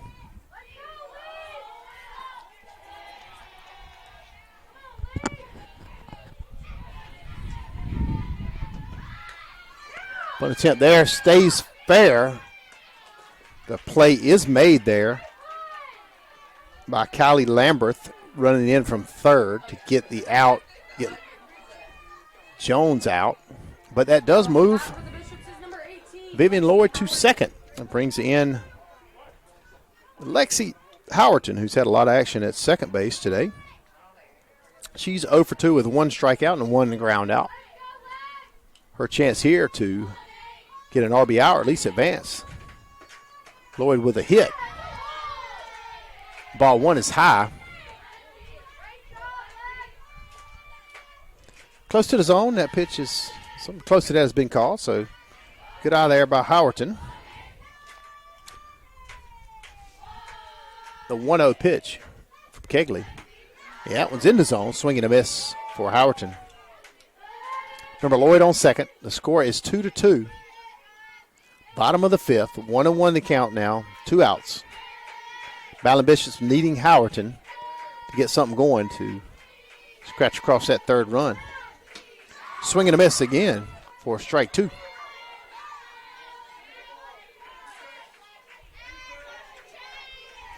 Coach implores Howerton that she's good. You're good, you're good, he says. Encouraging her on this 1-2 pitch from Kegley. That one's high for ball 2. Innings running short now. It's been a fantastic softball game to watch. A lot of great competition there, both from defensively and offensively. Here's the 2-2 pitch. Called strike 3, and that'll do it for that inning. So Lloyd's hit is for naught. Can't get her home. That's no runs on 1 hit, no error, 1 left on. We'll be right back for the last 2 innings here, at least scheduled innings, on Flow Sports.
Abby, not sure if you're watching. We scored 4 in the top of the 8th.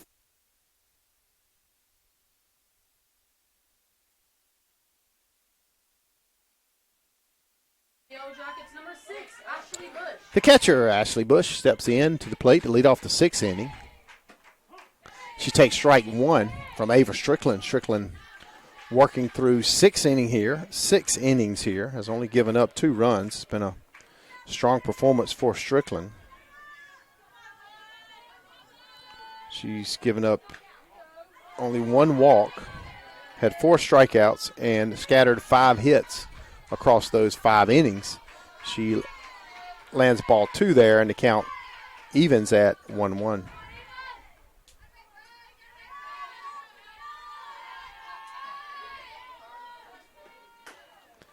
That was dribbled to short, and it goes underneath Markowitz's gloves. That will allow Bush to reach the leadoff runner on here in the top of the 6th for Randolph Macon. Ballon Bishop men baseball team is up at CNU. They've just scored 4 runs in the top of the 8th. Cut the CNU lead to 3 at 9-6, and they're still going. Got 1 out there in the top of the 8th.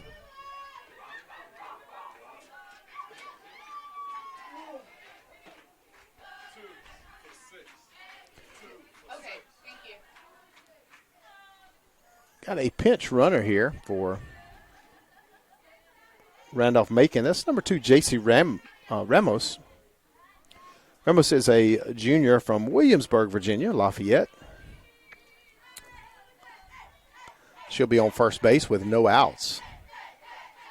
Randolph Macon will work to get her around. I believe Lambert may have bunted earlier, but I don't recall for sure. Be interested to see if they try it again.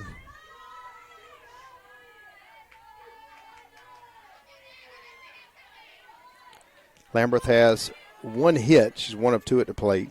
Scored 1 run. Does also have a ground out.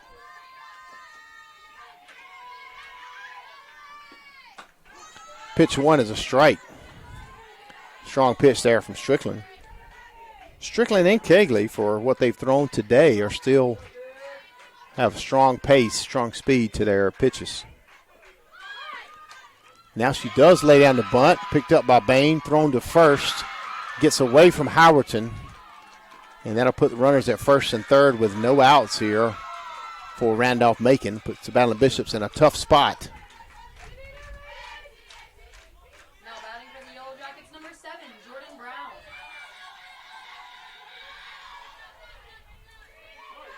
Puts more pressure on Strickland here, but she has performed well so far. She's had some good strikeouts earlier.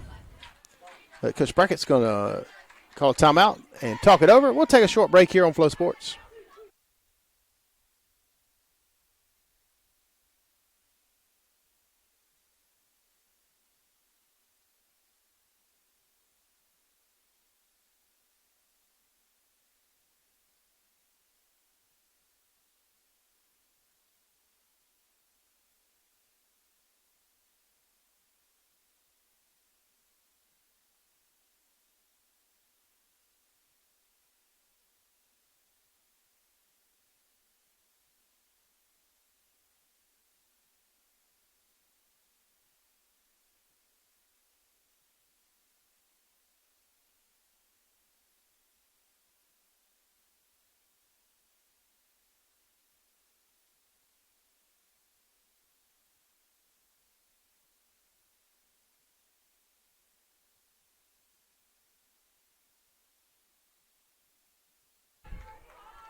All right, we're back here after that short timeout.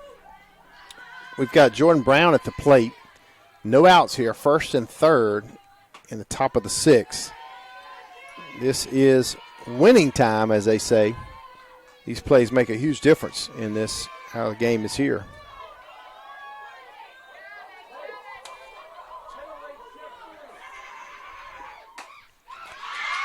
That's hit through the left side that will get through and score a run. Will advance Lambert to second and give the Yellow Jackets a 3-2 lead here in the top of the 6th. Still no outs on the board. That brings up number 22, Reagan Hill, the senior. Reagan Hill.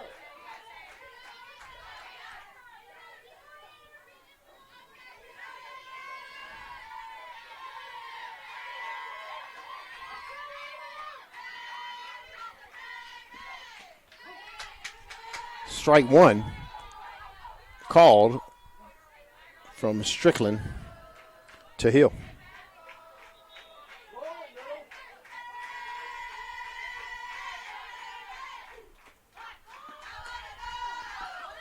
Bunt foul by Hill. Strike 2.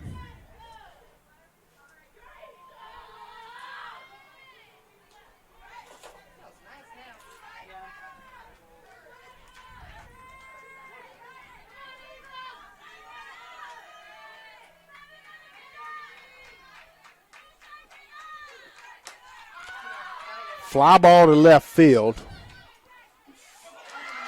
Did not make the catch.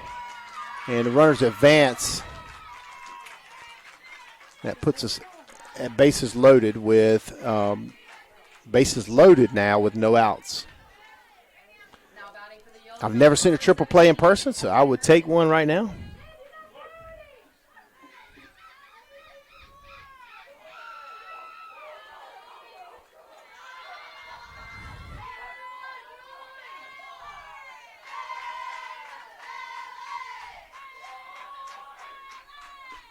There's the pitch.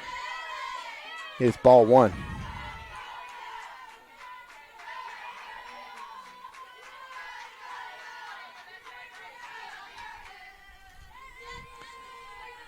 Bases loaded.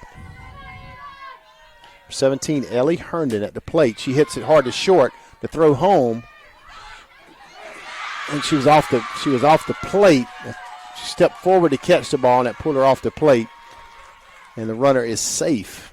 So that makes it 4 to. Randolph Macon, number 15, Tori Powell. That adds another run.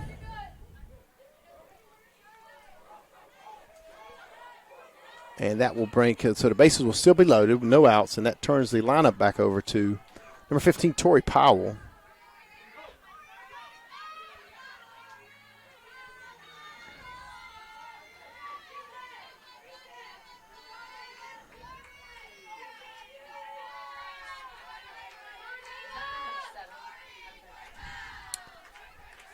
Yes.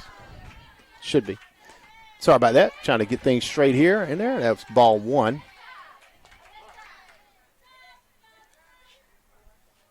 Randolph Macon's going to make a substitution here. Looks like probably a pinch runner.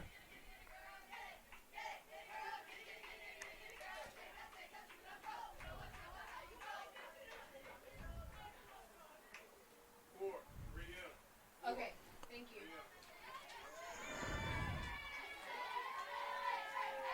Alyssa Millar is what-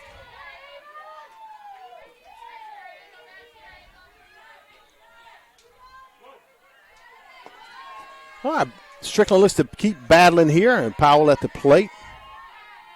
In 4-2 now the score. That one's hit, lofted in the center. It is going to drop. The throw to second will get the force out at second. So Randolph Macon gets a run, but your Battling Bishops get an out. Runs the score to 5-2. Puts runners at the corners with one out. Maya Davis steps in to the plate.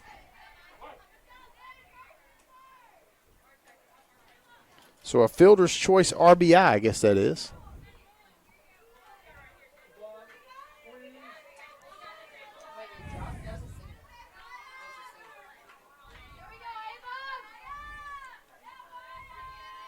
We're going to work on it. We'll figure it out exactly what it needs to be and get it there. Meanwhile, Davis squares the bunt. The throw to second is not in time. Not sure it was meant to be in time. Again, that's that first and third situation you so often see in softball. There was a ball at the plate. So now we've got runners, or I should say Randolph Macon has runners at second and third. Davis at the plate, Strickland on the mound. 1-0 is the count, one out. 5-2 is your score.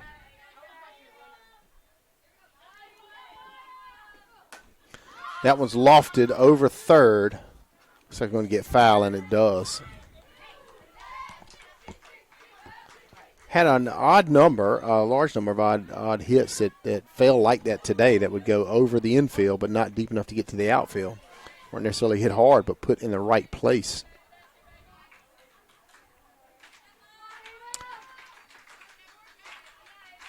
Trying to get the count right here on the board. Off-speed pitch. That pop-up is to Simmons, who goes back. I thought that was going to be another one of those hits that just went over the infield. But it did not as Simmons hustled back to get it. That makes out number 2. So runners on second and third. 2 outs.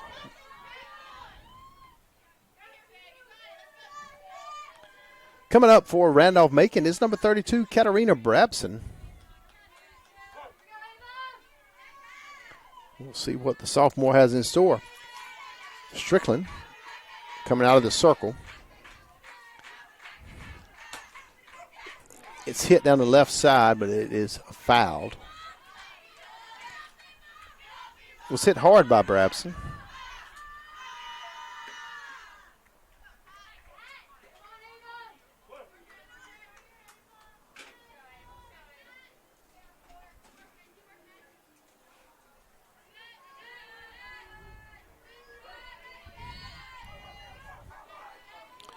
Brabson is 0 for 1.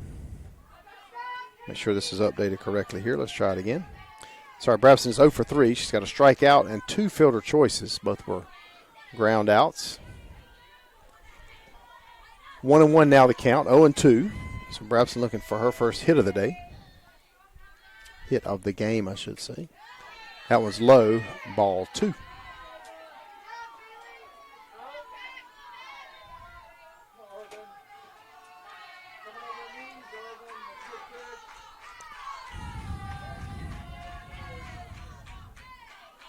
It's a pitch from Strickland. Swings over top, does Brabson, and that'll be strike 2.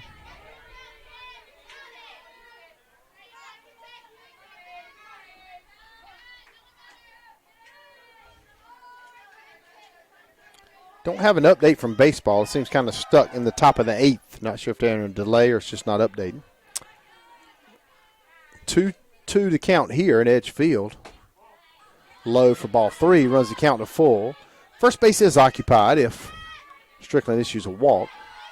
Strikeout, of course, ends the inning. Any out ends the inning.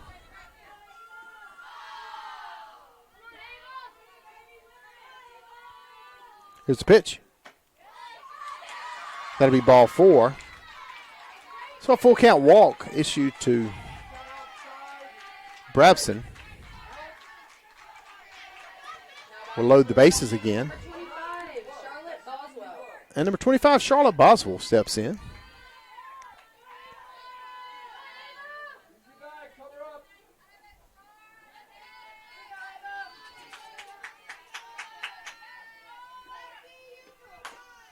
Swung on and hit right at Savante. Look at the speed that he had to get out of the way of that one. Savante, I didn't see your hand go up to protect me by catching the ball. Boswell 0 for 3 on the day. 2 ground outs and 1 fly out. That was low for ball 1. That's not too low. Let's go. That's a strike.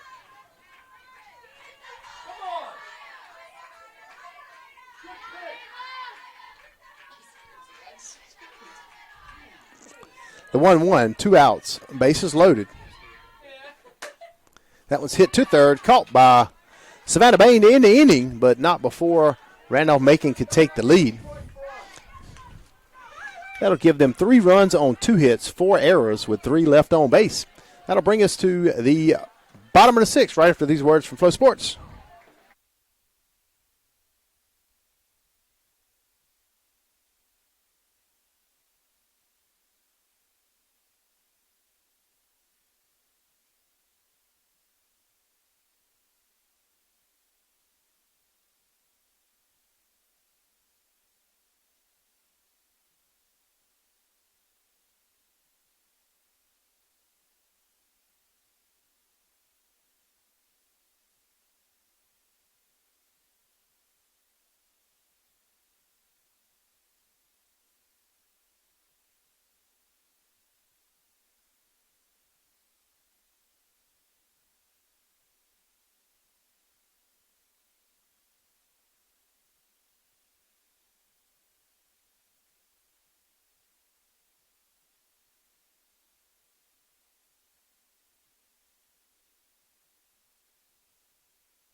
Welcome back. Just getting the changes after the pinch runners for Randolph Macon. As you know, in NCAA softball, you can do more adjustments in and out than you can in some other sports. And so we got it straight over here in the statistics, and the umpire is getting things straight.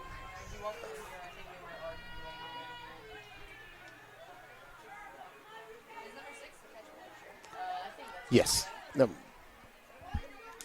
So on the mound still is Kegley. Behind the plate is Ashley Bush, number 6. Umpire swipes the plate clean, and Kaylee Wharf will lead it off this inning for your Battling Bishops.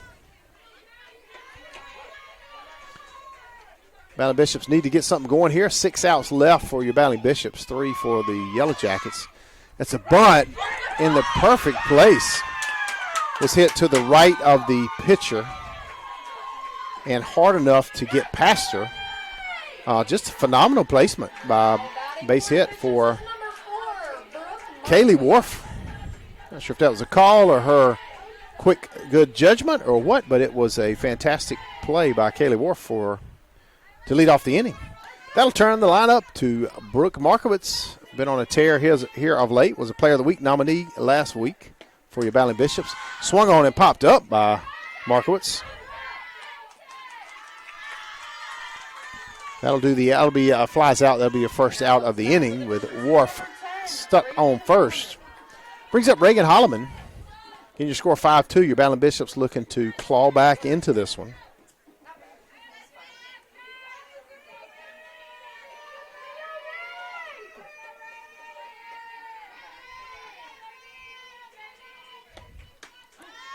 Holloman looks at strike 1.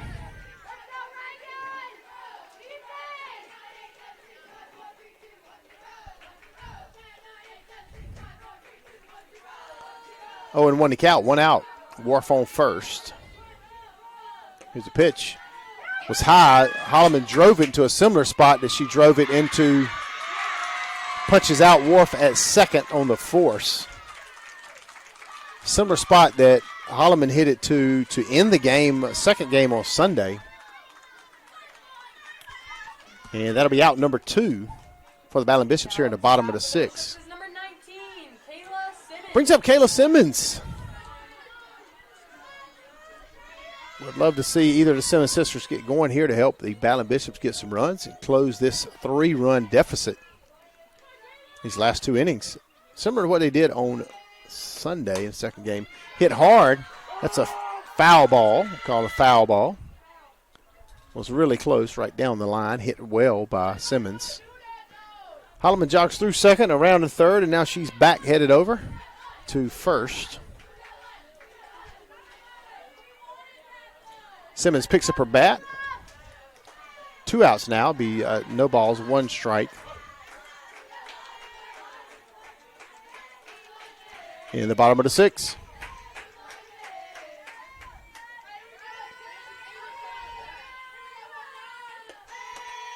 That ball's outside. Evens the count at 1-1.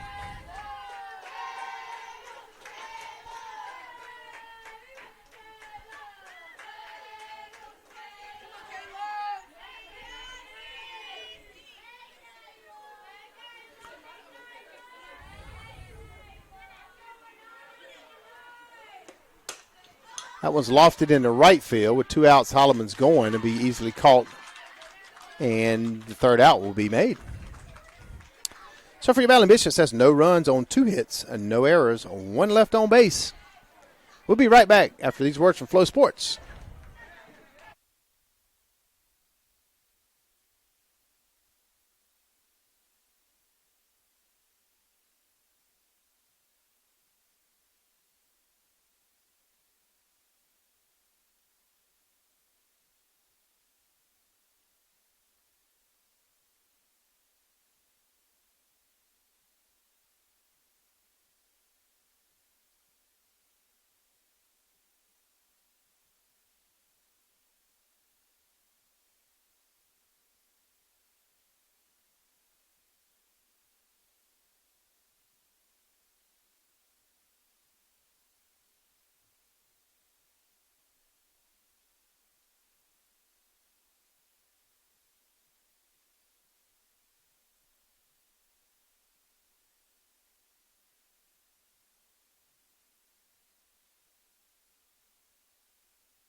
number 6, Ashley Bush.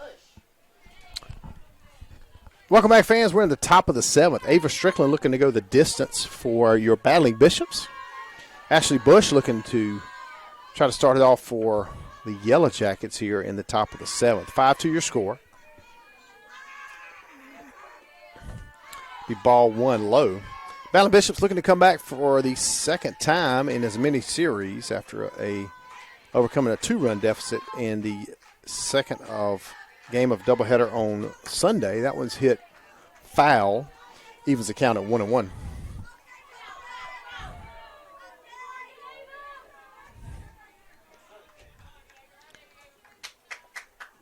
Here's the 1-1 to Bush from Strickland. Off-speed pitch in there for strike 1. I'm sorry. Was low for ball 2. 2-1 now you count.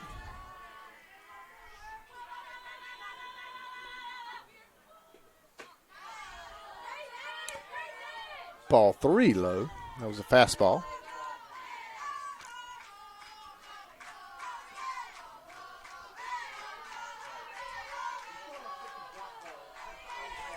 Three to 1. Put right down the pipe for strike 2. That runs the count full against Bush.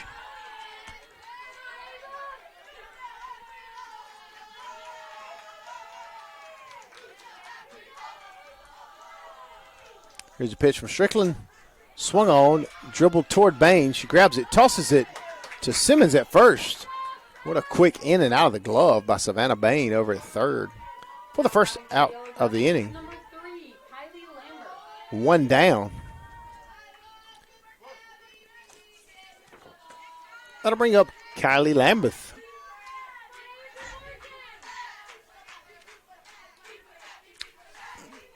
Bases are clear, 1 out here in the top of the 7th.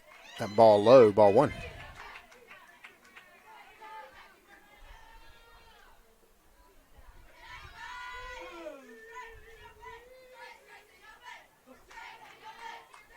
Here's the 1-0 pitch. Popped up and caught by Kayla Simmons at first. Nice hustle over there. Kaya, I'm sorry. Kayla, I had a correction. I doubted myself. Kayla Simmons made a nice play. Was in, couldn't tell. I think it was in foul territory, but made a very nice play to get the second out of the inning. And that'll bring up number 7, Jordan Brown for Randolph Macon. She fouls the first pitch over the netting and out of play. 0-1 now the count. 2 outs. 5-2 your score.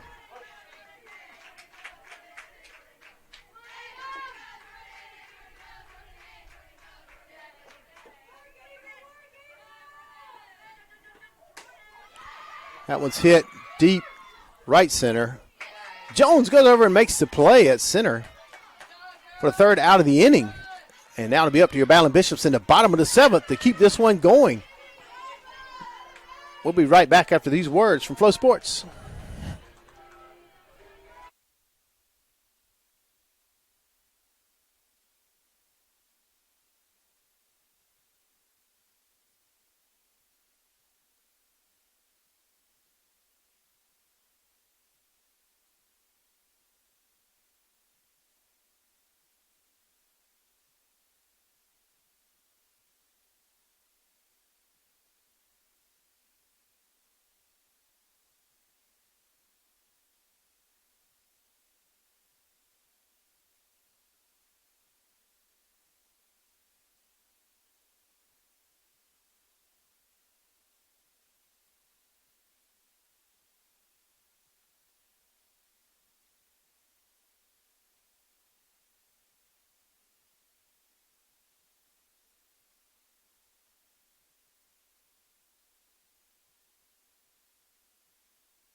Now batting for North Carolina Wesleyan is number 20, Kaya Simmons.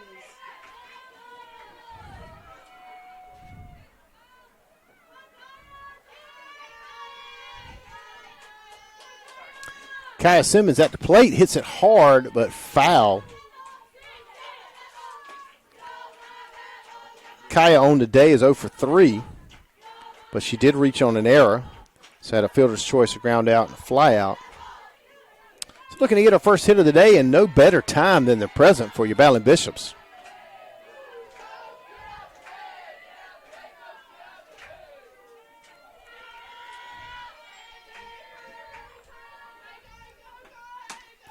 Ball one high, 1-1. Kaylee looking to close this one out and get the win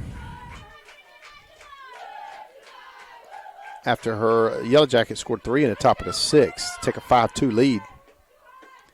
Off-speed pitch is low, but called for strike 2.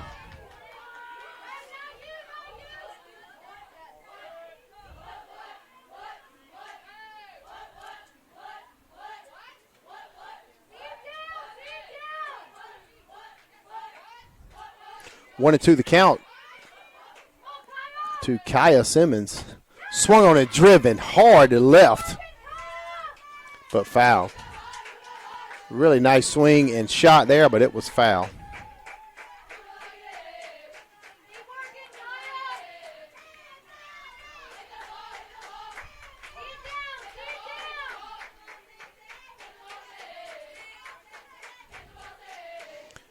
One, two, still the count. No outs here. Kaya leads off the 7th inning. Same thing ahead of it, but it's going to make its way out of play.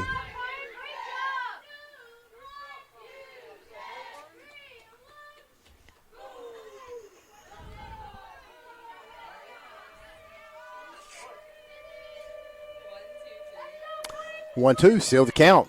Simmons steps in, determined this is a heck of a at bat already. Hit towards second, and a leadoff. Powell will make the leadoff out of the will catch the leadoff out of the 7th inning. So one down here in the 7th. Bring Savannah Bain to the plate for your Battling Bishops. Hagley 2 outs away. Your Battling Bishops looking to do work with those last 2 outs, similar to what they did on Sunday. First pitch ball to Bain.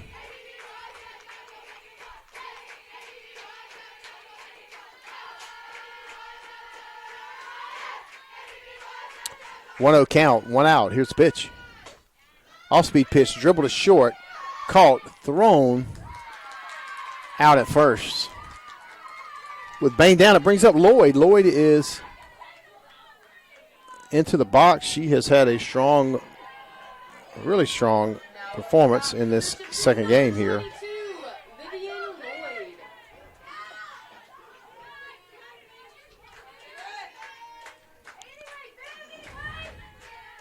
Anyways, the chant of the dugout, just get on base. She takes strike 1. So she's 3 for 3, got 1 RBI. I think that was in the first, if I remember correctly. Either way, she's had a fantastic day from the plate, looking to continue it here and looking to continue the game for the Battling Bishops here. Down 5-2, 0-1. Off-speed pitch is high. Kegley taps her chest, says, my bad. She readies for the 1-1 pitch.